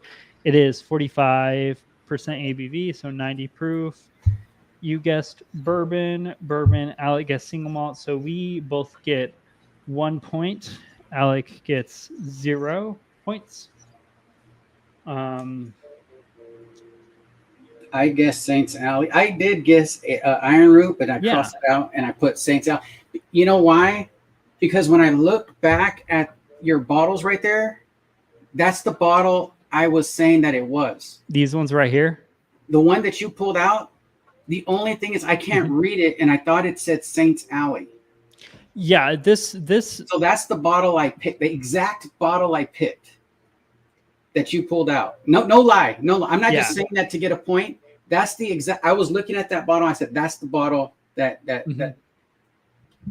I didn't know if it was the bottle or not, but seriously, I just didn't know what it was called. So it looked like Saints Alley to me, the way the sticker goes. So, and like I said, I do have a very, very unfair advantage with home team, whatever, because I couldn't read the bottle, but I didn't want to tell you what I was thinking, and then you got it right anyway. So, but I thought that was I looked at the bottle, but I didn't want to tell you what bottle I was looking at to give you guys a clue.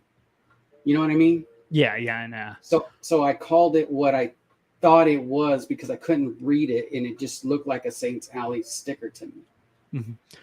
On the bright side, Saints Alley are much better than this bottle. Oh, really? So like all the shit we talked about this bottle, the Saints Alley stuff is much better. So the Saints Alley stuff is Iron Root whiskey mixed with MGP and then finished. Yeah. And it is much better than this. So I've only had 2 of the 3 they have, but from what I've had, finished, they're incredible. Right? No, this is like their standard bare Iron Root offering. And I absolutely love Iron Root, so I feel bad for talking crap about their bottle in a blind so heavily. But they can do much better than this. Yeah.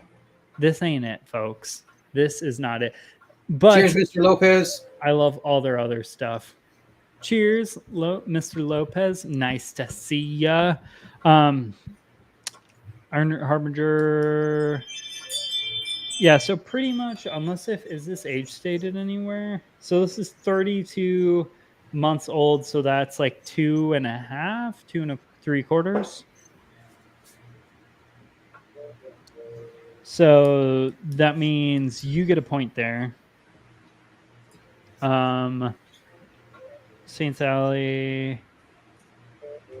You did bourbon. So I got 4 points there. You got 2 points there.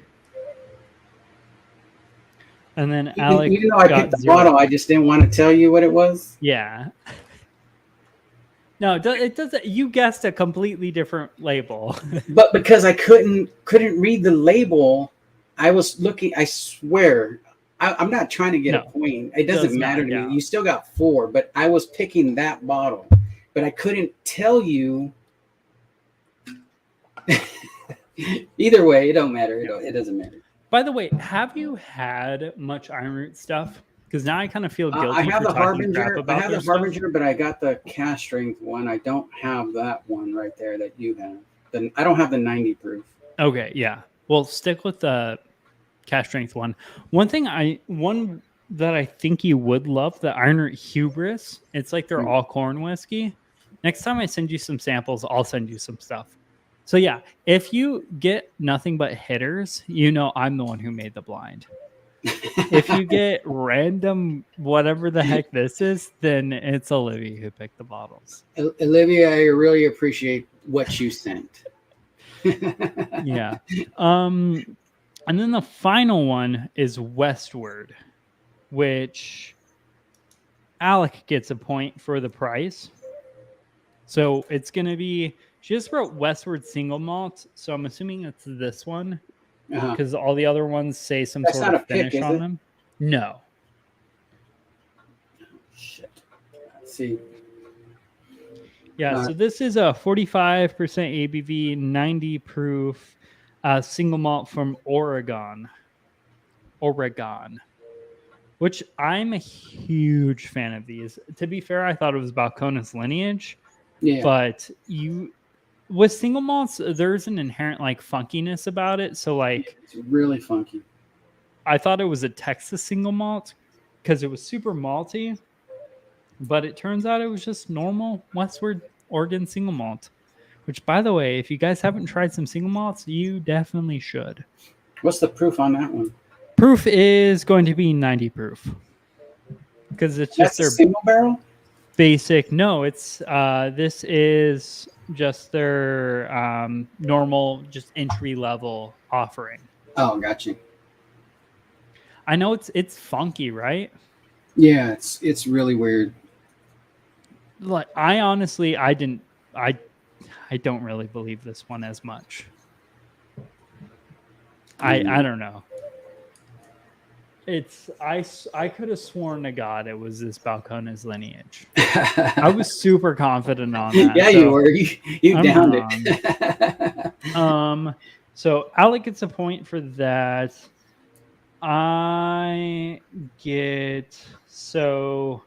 Me and Alec both get a point for 94 proof because we both guessed it. Is there an age statement on this? No points awarded for an age statement. I guessed single malt. You guessed Ryan, Alec guessed bourbon, and then none of us guessed a bottle. And then it's not finished. Yeah, it's not finished. And I get a point for that. And then so that means I get 3 points from that one. You get 0 points. Zero points. Alec got 2 points. So then Alec gets 2 points overall. You get 3 points, and I get 10 points. Wow, now I feel like I cheated or something. I mean, I know my whiskey collection. I got 5, right? Or 4. I got 3 off of you. Where are you getting your 4 points from? I'm still counting the damn bottle that I was pointing at. Oh, you're counting the St. Valley? I'll give it to you. I couldn't tell you guys what I thought it was. I just couldn't read the bottle. I wrote Iron Root, and I kept going back and forth. Is that Iron Root or Saint's Alley? And I was just like, you know what? I'm just going to sit on Saint's Alley. I don't want to tell you what bottle I'm thinking of.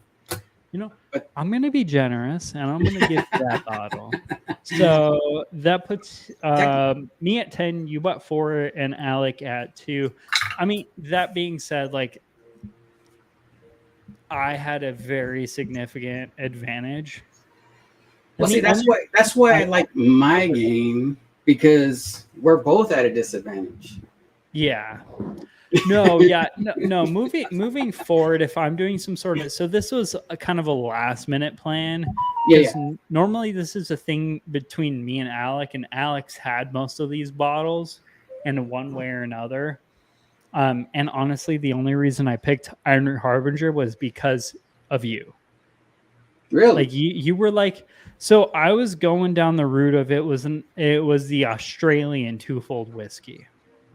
So I originally guessed $30, 45%, 4 years, Australian whiskey and twofold. Yeah. And then you were like Texas, and I was like, oh my God, that's for sure Iron Root Harbinger. And so I changed bourbon. So theoretically, You owe your win to me, theoretically. I would have lost 2 points. So I would have lost 2 points. So it would have been more 8-4-2. It's all good. Yeah. But no, That's fun, for man. sure moving forward, I'm definitely, because I like that even better too, because then I can pick out some like super quality whiskey or like some weird stuff that you've never had before. Yeah. Although the Westward, I like the Westward. What were your thoughts on that?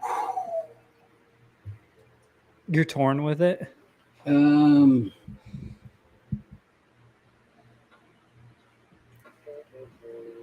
gonna have to say that yeah, I am torn with it. I'm not a I've never had Westward. I've seen the bottles, I've seen the store picks, you know, because they're everywhere. The store picks Oh yeah. in various stores, and they have the big metal thing on the front, and I'm just like, every time I'm like, man, what is, I wish I could taste it. Try before you buy, because some things, I mean, I know it's it's craft distillery, right? Yeah. It's I mean, pretty much anyone who puts out an American single malt is craft nowadays. Okay. Yeah. So I don't think any big distilleries make any American single malts. So when I was every time I look at those, I'm like, man, I want to get one, but just so that I can try it. And now I'm definitely I'll probably buy one of their cask strength ones, one of the store pick ones, just to get the flavor profile. Other than that, it's not something that I would prefer to. It isn't something I would go back to, because for me, it did have that weird taste flavor that I get from seagrass, and I know a lot of people like seagrass. So that's, for me though, it's man, that one is tough for me because on seagrass, as an opener, I hate it. Like I cannot stand it. I drink it, but if I taste it and then drink other whiskeys and go back to it, it becomes very drinkable. For some weird reason, it blends well with other whiskeys. For me, it blends well with other whiskeys, whereas some whiskeys I don't think blend well at all, but start off good, you know? Yeah. You could have it as your first drink, but it doesn't, after a few drinks, it doesn't taste as good as it did when you first drank it. Whereas seagrass doesn't taste good when you first drink it, but when you have a few, it blends well with the other whiskeys that you've had. Yeah. So, and that's for me. Do you guys get Westland American single malts in your area? Not Westward, Westland. Westland. It'll be. It sounds familiar. There we go. Yes, I've seen that. I've seen that bottle. Yes. So this is another one of those kind of Northwest. Northwest American single malts. This one significantly better, and they have a peated version. Okay. So I like Westland's a little bit better, or just their specific normal offering. This one I like better than the Westland offering, or Westward. Jeez Louise. So if you kind of were interested in and you would like to try out something a little bit more, I mean, maybe I just need to send you an American single malt flight. That sounds like a plan. Have you had Tire Fire? I don't know what they're called. That is garbage. There's like 4 bottles, and they're like, I can't think. One's called Tire Fire. The other one's, there's like 4 of them. One of them's cask. Yes. So they have like a double duality malt, and then there's a night something or other. Yes. It's ASWs. Yeah, ASW. Yeah. Have you had those? So I've only had the Tire Fire one, and I've tried the Duality one before. Uh-huh. I like the Duality one. The Tire Fire one I thought was complete garbage. I gave it to Alec Okay. because I have enough bottles. I'm like, I don't really need a bottle that's just gonna take up space on the shelf that I don't ever want to drink. So it's Yeah. like, here you go, Alec, have fun. No, that one's not good at all. I just bought 4-Leaf just said Westland Sherrywood. I just bought a whiskey that I haven't tried from Ohio, and it is an Oloroso sherry finished. It's Middle wheat West whiskey. Spirits. Yeah, Middle West Spirits. Yep. So I can speak only solely on behalf of their bourbon. Their bourbon that's sherry finished is fan-freaking-tastic. Oh, really? Yeah, So, I reviewed it. Yeah, I haven't popped this one yet. I'm going to do a few review weeks on ago. Fantastic. Okay. So freaking good. Yeah, I have mine right there. I have just their bourbon. That stuff is phenomenal. Appreciate you, AZ. Yep. Thank you, Hanging AZ. I know the stream's running quite a bit longer than normal. So everyone who's still hanging out here, thank you guys for hanging out. Also, please do us a favor, like and subscribe to my channel, as well as like, comment, and subscribe on all of Independent Joe's stuff, as well as, let me run through 4-Leaf Whiskey. She's fantastic. Deathless Dogs, they're fantastic. Bad Axe Bourbon and Prescription Bourbon. Whiskey Wars, I think he came in here as well. Yeah, Whiskey Wars was here. Yeah, check out everyone. They're fan-freaking-tastic. But yeah, moving forward, next flight, we'll do something more along your lines, where you said, like, to kind of bounce off it, because I did have a significant unfair advantage. If you ever want to do one of these again, and you want to send me certain samples and stuff, I'll gladly send you both, you and Alec, the same thing. But I think it would be fairer. Yeah, no, I definitely you send agree. me something, and I send you the same. We could still do it on your channel. I had the home court advantage. Totally blind, and I mean, I definitely got. I feel like I definitely got B pegged as far as being a Texas whiskey. Not really the bottle and all that stuff. I really couldn't tell you, but I definitely knew that it was a Texas whiskey. Yeah. No, to be fair, hanging you're the only reason I got B. But yeah, we're definitely moving forward, because I want to start bringing on a few more channels onto, especially on, so like Alec, obviously, like you could tell, his timeline's gotten a little bit more limited recently. He's available for like an hour and a half tops. We're at like an hour 45 or so right now. He has responsibilities. I mean, he just had a kid, all that stuff. I'm sure you have kids, right? You know how that goes. Yeah, I don't. So I don't know how that goes inherently, but there's definitely times where, there's times where Alec is unavailable for obviously reasons that are significantly more important than. Have you had Stacey H on your channel? Who? Stacey H, 4-Leaf Whiskey. No, I want to bring her on. She's a single malt person too, so Yeah. If you send her and me a flight of single malts, we'll send you a flight of. I'll send you and Alec a flight of something, and we'll try to guess maybe the single malts or something like that, or Yeah, single malts are kind of like my passion, because I don't have the money to go after all these hitter bourbons that everyone does. So I kind of gravitate towards the single malts because it's more interesting to spend $60 in the world of American single malt than it is to buy another $60 bourbon. Yeah. Like, I have enough Elijah Craig barrel proofs or just random $60 blends of MGP.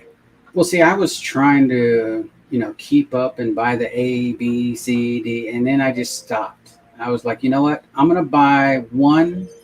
I figured I figured it out that I was gonna buy one. So last year I bought three of them, starting with A. So this year I started with B. I'm gonna stick with B and stay with B. Next year it'll be C, and then year after it'll be whatever. Start all over again with A, B, C. I don't think I'll like buy all the B5, C9s and all that stuff. I don't think I'm going to try to do all that anymore because it's just too much to drink, And Yeah. although I love the flavor, it's just too much, and I'm not going to try to just drink it just so that I could buy the next bottle. So. Yeah, I almost have a full like the shelf of flavors. those. I like to taste them, but I don't want them collecting dust. And I can't wait, to have like a few, when everybody comes over here, so we can. I mean, I'll start all over. It don't matter to me, But I don't want, for me to keep buying, and I have all this crazy collection of one brand, two brands. I like an eclectic type of. Bar where there's just different flavors for different strokes for different folks. Yeah, I like the concept of, which this has turned out to be a little wild, but I like the concept of being able to bring anyone into like my bar and be like, hey, what do you like? If they're willing to accept like tasting whiskey, because like Olivia on one hand, like someday she'll be like, oh hey, I'll try some whiskey. The only whiskey I know in the whole collection that she kind of enjoys is Sazerac Rye. Outside of that, I don't know. She likes Russell single barrels with Diet Dr. Pepper. That's all I know. But like, so for example, like my stepdad or her father, if I bring them in and they're like, oh, hey, yeah, I'll try out some whiskeys. I like to kind of be able to have at least one whiskey that I'm like, hey, I think out of all the whiskeys I have, I'll be able to give you one that you'll truly enjoy the night.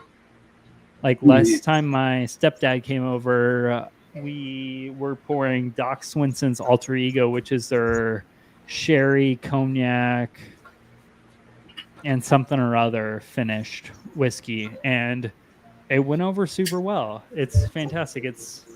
I just got this one. I haven't. Oh, that's the tequila finish one, right? I have no clue. I drank a little bit of it, but it's an exploratory Pino des Charentes.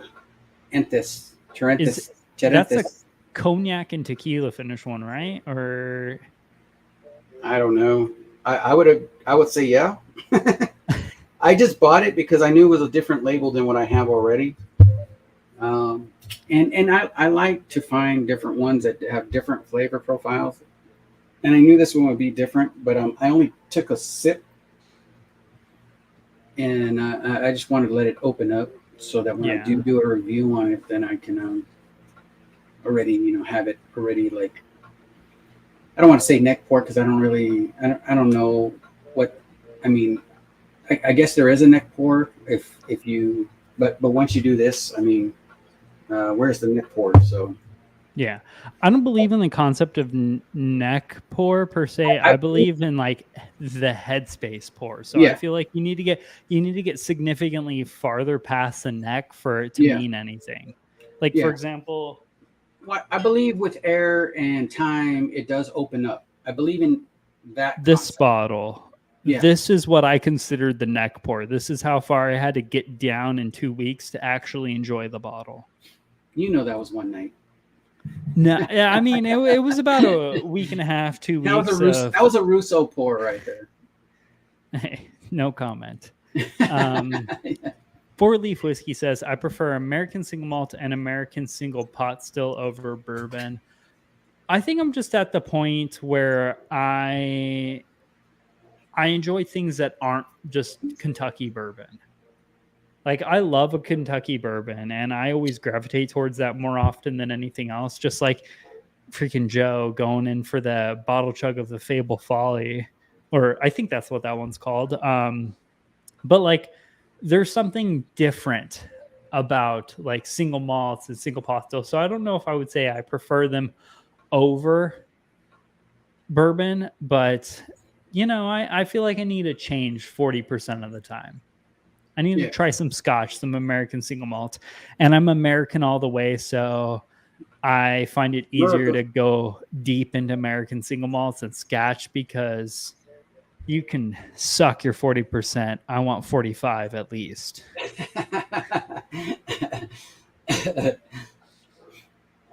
Yeah, I actually have a few that are at, I think, in the 86 area. That ain't too bad. Mm-hmm. American single malts or scotches? Scotches, yeah. Yeah, I have quite a few that are usually like 80, anywhere from like 80, like 84, 85, 86 to 90, maybe 95. Cheers, baby. That's my them. wife's in the chat now. So cheers. Ooh. Cheers. I'll have to. Geez, I'm drinking tonight. I got like 7 bottles around me and no full glasses apparently somehow. I guess that's just how live streams go. Yeah. Cheers, what I'd miss. What's up, Mark? Me clapping cheeks all night long. I mean, I'm just kidding. I had you missed out, Mark. I got beat really bad on tipsy whiskey shenanigans over here. But like to be fair, like I have 100, anywhere from like 150 to 130 bottles. I haven't count in a little bit, and I'm scared to count. You know, like when's the last time you counted your whiskey collection? I think I have about 40 bottles. Oh yeah, sure. You definitely only have 40 bottles, and you've only spent $20 each on every single one of those bottles. Definitely, baby. Only $20 on each bottle. I wouldn't pay any more than that. There's no way. But I'm scared to count because when I moved, I counted and I was at like 110. And I think now I'm at least like 130 or so. And it just, no matter how hard I try to not buy bottles, somehow the collection still exponentially grows with no end in sight. Because I seem to always buy more than I drink. Somehow. So if I had to rank these, what you sent, I'd go with C, A, B as my rankings.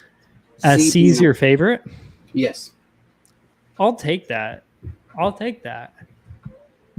I mean, to be fair, C's significantly more expensive than all of the bottles. Like, so A, Jim Beam single barrel was $35. Iron Root Harbinger, the 90 proof version, $35 in our area. Likely in your area, it'd probably be more closer to 40. Yeah, it's about 40, $39.95, $39.99. Yeah, something like that. That's the first one I've ever bought. That's their low proof Harbinger, and I tried the cash strength one first because a viewer donated the cash strength bottle to the channel, and I was blown away with it. It was the first Texas whiskey I ever fell in love with. When I saw this at our Total Wine, I picked it up instantly. Freaking hated it. This is probably the most I've drinking of it in one single night. And then we went C, which is the Westward.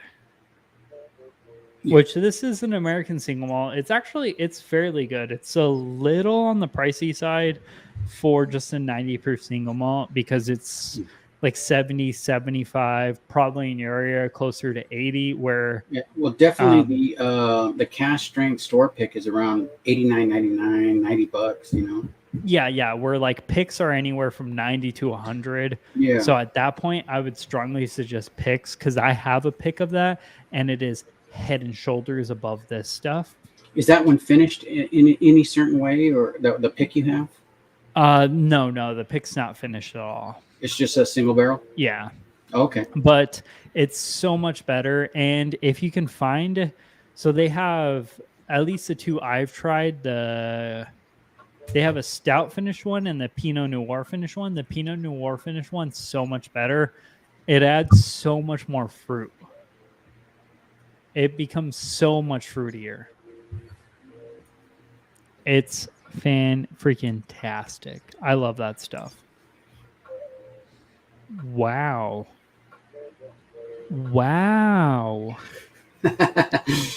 Says the Irish bottle I bought a few days ago, the shipping was $50. That's a whole nother bottle. Oof. Yeah. Well, was the bottle worth it? I'm excited. So this weekend's my stepdad's birthday, and I'm not gonna lie, I channeled my inner intro whiskey taster today when I went to the store to go buy him a birthday present. And I was like, so I'm new to whiskey, so I'm looking at branding a little bit. I found this scotch it was like a $35, $40 scotch, but it has by far the best branding. I wish I had it here, but the branding is fantastic. It's in just as nice of a box as my Master's Keep collection box. And I was like, I for sure am buying that for him. Hands down. Fantastic branding. Hopefully it tastes good. If it tastes good, I'm buying the whole shelf off. I'm buying all 3 or 4 of them. Is that shelf on your right-hand side, second shelf, is that all Irish or is that just the one bottle? So this is all peated scotch. This is non-peated scotch.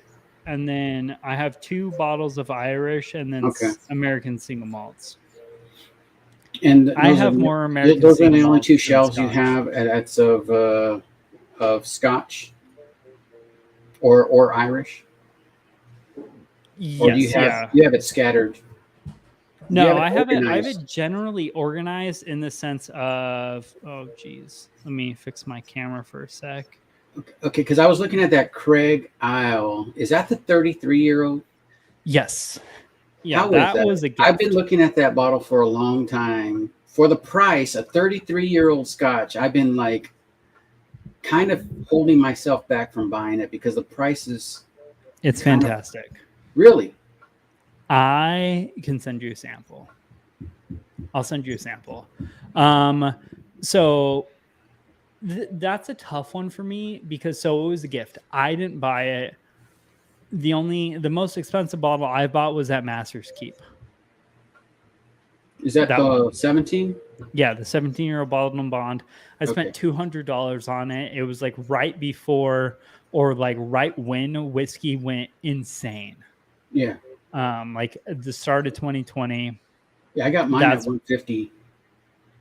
Yeah, that would have been a way better price. I got mine for $200.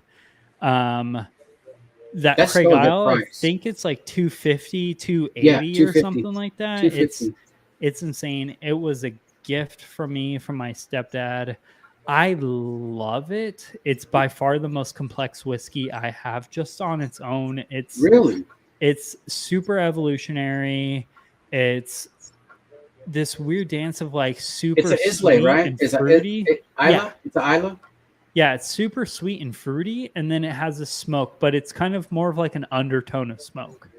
So it's not fully peated. No, I would say it's more closer to a... Do I have something to reference it to? I would say it's closer to not exactly a blended Scotch. It's smokier more than it isn't. But it's not like a Lafroig or an Ardbeg where it's smoke, smoke, smoke, smoke, smoke. It definitely smooths off those edges of the smoke, and it brings in a lot of that cognac finish. Okay. Oh, so it's finished in cognac, huh? Yes.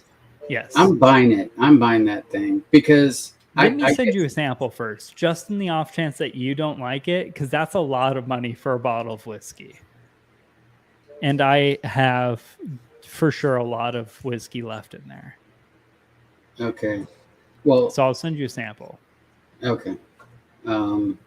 Unless if you don't want to wait. I mean, you're well, allowed to. I mean, I see it in my. I mean, nobody's buying it, and that's why. That's kind of why I haven't bought it, because I was thinking, man, I keep seeing it there, and nobody's buying this thing. I'm thinking there's something wrong with it.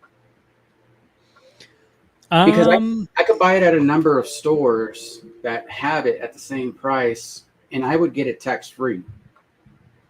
Oh, from On Base. No, Okay. I'm part of the whiskey points thing, and I got coupons that 10% off, so I wouldn't pay the taxes on it. Oh, so it kind of offsets the Yeah, taxes. kind of off. Yeah. Okay. I mean, it's really good, but again, I don't feel comfortable spending $250 of my own money on whiskey, so I could never be like, hey, full on send it. I live in the $60-$70 range of whiskey. But when you just described it right now, you said it was Yeah. like outstanding. Outstanding compared to like $60 or $70 bourbons or like scotches. Yeah. So it's better than.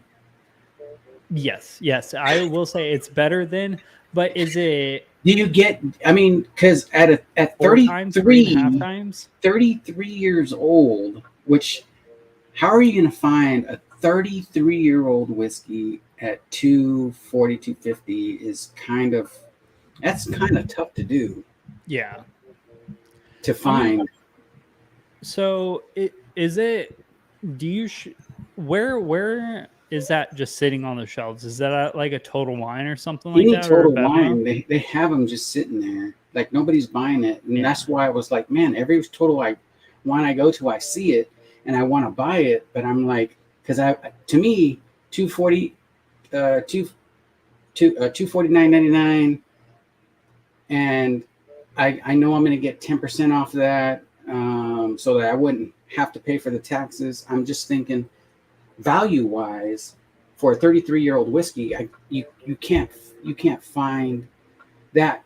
But knowing that it's not, it's a Total Wine ish or esque whiskey, because you only find it at Total Wine. Is that the issue? I think that's the issue of why it's not being purchased, is because it doesn't have the huge following. Because I think Craig Isle is a Total Wine exclusive brand. Did you do a review on that one? Really, really early on in the beginning. It's not a great review. Oh, okay. It's not a good review. What's up, Eric Isaacson? I haven't seen you in a while. But you're definitely welcome to go watch it. No, I'm going to go watch it. But, Eric, I can. Dear Isaacson. Lord, words are hard. Isaacson. Isaacson, Yeah. Cheers, man. Thanks for hanging out. I don't think I've 2002 ever seen you on this. Bushmills, Causeway, vermouth finish, brand new release, but any bottle from Ireland, pay $40 minimum shipping. Wow, that's expensive. Now, That's why I buy American. 4-leaf, Stacey, the Bushmills in general, all being what, 40%. I seen a 16-year-old for 120. How is that? Again, value wise, I'm looking at that and I'm thinking, man, that seems like a pretty good value. And I think it is finished in sherry. I'm not sure on that one, but sherry oak. Is that a good buy or not? Have you tasted that yourself? If you're still here. Have you had any? So you're more into the Irish whiskey realm. I know we've talked about American single malts as kind of where I live in the nuances of the whole whiskey tube, because not a lot of people in the whiskey tube community are heavily into American single malts. It's more like bourbon and rye and whatnot. Yeah. So that's kind of my nuance where I've delved into. Yeah. But have you gotten into like Irish whiskey heavily? No, not really. I'm new. Not like Stacey. No, definitely not like Stacey. But I mean, I have a few. Of course, I like Blue Spot. Oh, well, yeah, you sent me a sample of that. That was pretty freaking awesome. Blue Spot, and I got the Yellow Spot, and I've had the Green Spot. That one's okay. I haven't had all three versions of the Blue Spot or Green Spot. I want the red spot, but of course I'm not going to pay a crazy price over it because that one, I mean, what is it? It is 15, right? 15 years old. Let me search. But I wouldn't. I think it is 15, and I wouldn't pay any more than 150 for it. And I don't think I'm going to find it for 110 to 150 for it, so I won't buy it. But yeah. So Red Spot Whiskey is their 15-year-old. Yeah. So if I could find it at that, which is MSRP, I probably would. But going above that, it's hard for me to do. Even though I have went higher on certain bourbons, like the 17-year-old Heaven Hill 17. How was that? I watched your review and I know you said it was pretty good. It is definitely in the running. I mean, it is, like I said, it's really unfair because not everybody gets to buy one because of secondary. I got lucky because although I did pay slightly over secondary, it is not at the numbers where people are like. I heard like certain places, especially here in California, are charging like $1,500 for it. I had paid nowhere near that. Not even close. To that. But if your wife's watching, you pay $20. No, not because I don't think she's watching anymore. But she might be. But no, I didn't pay anywhere close to that, and that is just so crazy. I mean, I'm actually, because I only have one cigar blend for this year. The Magnus? Yeah, Magnus cigar blend, and right now. Cigar blend is probably 4th in the running for whiskey of the year for myself, and that one is in the top maybe 2 or 3, and that, I mean, if not top whiskey right now, and that's why I was kind of like, man, this is kind of unfair because when you try to do a review or you try to do a top 10, you kind of want to make it so that people are able to kind of taste it for themselves, try it, or go buy it if they want it. And this is just one of those ones that it's unfair because they're not. I mean, but last year's winner for me was cigar blend batch 80. No, not 86. Well, one of the batches, 69, batch 69 last year was my number one whiskey of the year. And then followed by 13.5 year butterfly, cash strength. I mean, those are kind of hard to find. And I hate to put those at the top of the list of what I've tasted. But again, it's my list. And when you make your list, you're going to make it from what you've tasted throughout the year. So I cannot not add those just because they're hard to obtain for me. Yeah. Because it's just what I've tasted. And this is kind of what I'm going off of. I can't not say that those aren't worth the price of MSRP, and you can make that decision if you'd want to, of course, purchase it if you see it at MSRP. I would never suggest to anybody over MSRP because, I mean, like I paid over on Heaven Hill 17. You're just not gonna find it. And is it going to be number 1? Probably, maybe number 2. But it doesn't mean that you should buy it just because somebody says on YouTube that it's one of the best whiskeys they've ever tasted for the year.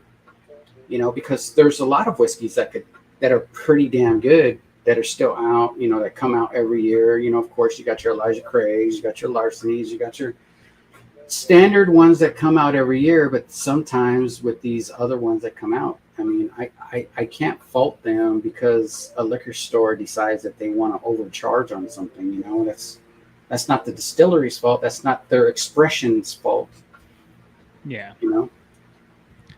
No, I get you. And like, honestly, with me, with what I've been able to procure this year, since I was at training for so long, when a lot of amazing stuff was released into my market, I missed out on quite a bit. So like, a lot of the amazing stuff I've been able to get this year has been like single barrel barrel picks. So I'm kind of in the same niche as your statement, as in like, do I bring these up as my favorites of the year because no one can get them?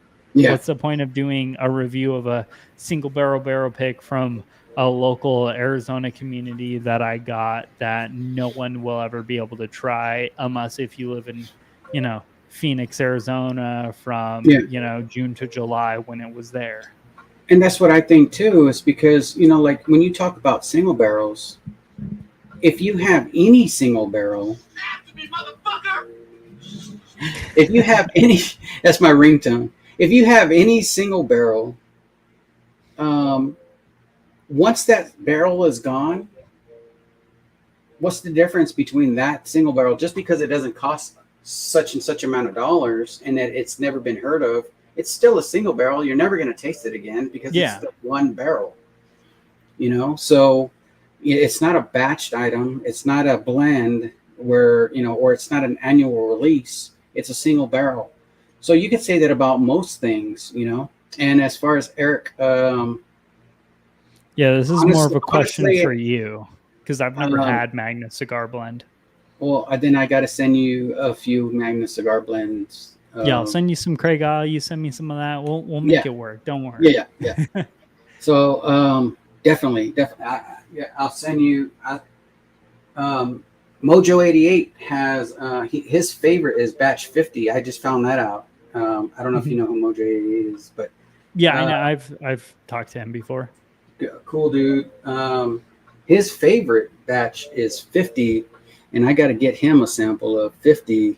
Now, depending on the blend, if it's like for me, the only batch I've been able to get for this year, Eric, is batch 86, and batch 86 for me is not.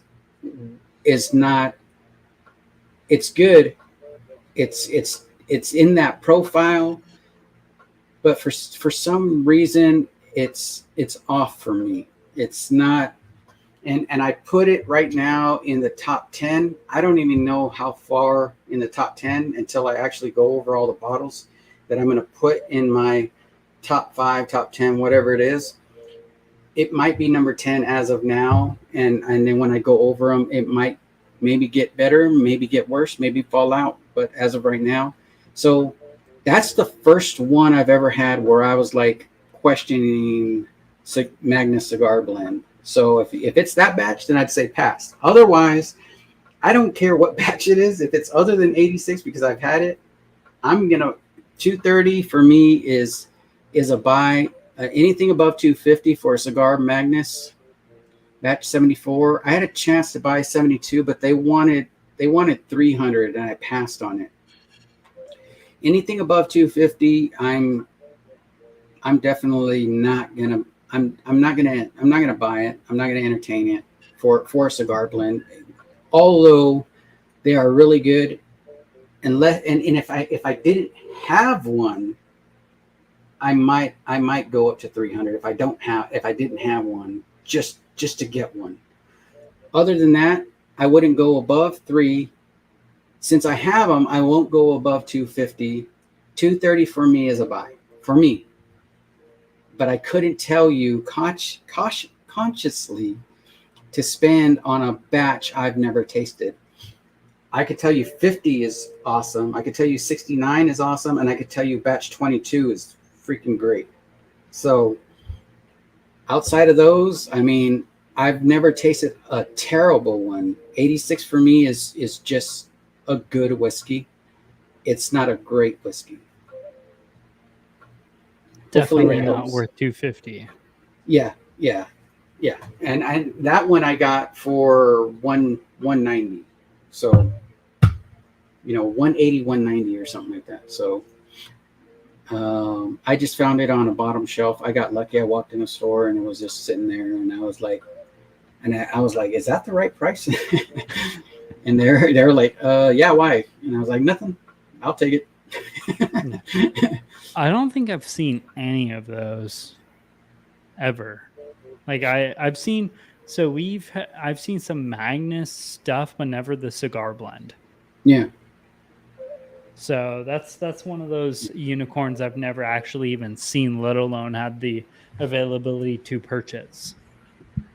I mean, I have one that's outside. I mean, I'm assuming Nancy Fraley only blends the cigar blends. I have the Murray Hill ones. You ever see those? You ever try those? Yes, I've seen some Murray Hill Club stuff. I've never bought any of them because the only one of their stuff I've ever heard of was the cigar blend. So I've always been kind of like holding out to like hopefully see the cigar blend at some point. Yeah, I'm very selective about. If I'd have known you'd never tried it, I would have sent you samples when I sent you the flight. Well, moving forward, like we now know more, because what you don't know, you don't know. So yeah, for sure. Next live stream we do together, since we are going to have to wrap this one up here, because I got some stuff I got to do before I wrap up the night itself. I'll for sure send you. We'll do kind of your roles, like maybe we'll do. Because I like the way I do my kind of like the whole, bourbon junkies, poor guesses type concept, because I think you try to guess more specifics about the bottle, whether instead of just yes or no, it's not a yes or no question. It's more of an open-ended question. So it makes you think a little bit more critical. So I like that concept, but I do like your whole concept of sharing whiskeys that way. I'm just as much in the dark as you are, because I was clearly not as in the dark as you were tonight. Yeah. Well, when you're saying, "Oh, I know exactly what this is," boom, even though you didn't. Yeah, of course not. I think I'm zero. I think I'm like 0 for 4 with saying like, "Oh, I know what this is," and it's never that. Not a single time. Yeah. But yeah, for sure. But I finished every one of the ones you sent, so they're like empty. So they weren't terrible, I mean, B wasn't the best. No, B was pretty rough. But I finished it. So, real question: was it better than 1910 or 1920 or Merlot?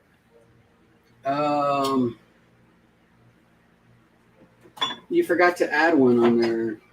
If it was better than you said 1920 or 1910, but you forgot 1915 in between that. I don't like 1915. You don't? I made it one time, and I was like, about it. Like I was like, it felt like it was at war between the profile that 1920 and 1910 presented. So it felt like it was kind of caught in the no man's land between those two flavor profiles. But I didn't let it sit for more than, I think it was like 2 weeks when I did it. So I didn't let it sit forever. So maybe I needed to let it sit for a little bit longer. But for me, the blend just didn't mix well. Got you. But so what you're telling me is your palate's just all off. Yeah. Well, that was also, I think that was like the 4th or 5th video I did when I started the channel. Oh, got you. So things have changed quite a bit since then. Yeah. So maybe I'll need to revisit it. Definitely. What do you say 1915 all the way?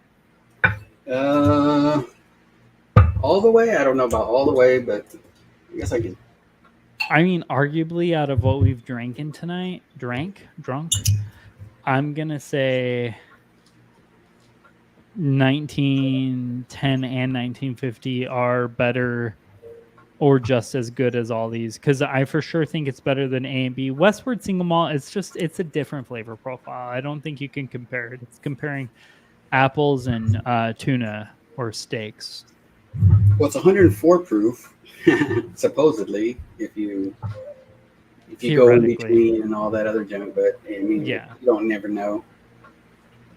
It depends if you blended it 100% perfectly. Yeah, yeah. But appreciate everybody. Yeah. Thank you for sticking around. Thank you for hanging out. Yeah. 2 hours and 25 minutes later. Yeah, this is the longest live stream I've ever done in my entire life. Why, I don't know. I'm just having a great time. Yeah. That being said, now that you kind of bring it into the fold, I have stuff I need to get done tonight. Let's So get her done. we're gonna wrap this up. Please, please, please do me the favor. Check out Independent Joe. He's fantastic, and we'll for sure be doing more content with him in the future. So thank you guys all for hanging out. We will see you later. Cheers, y'all. Cheers, story time. Cheers. Oh, yep. And we leave right when story time comes in. Yeah. Jackass. See y'all later. Bye-bye.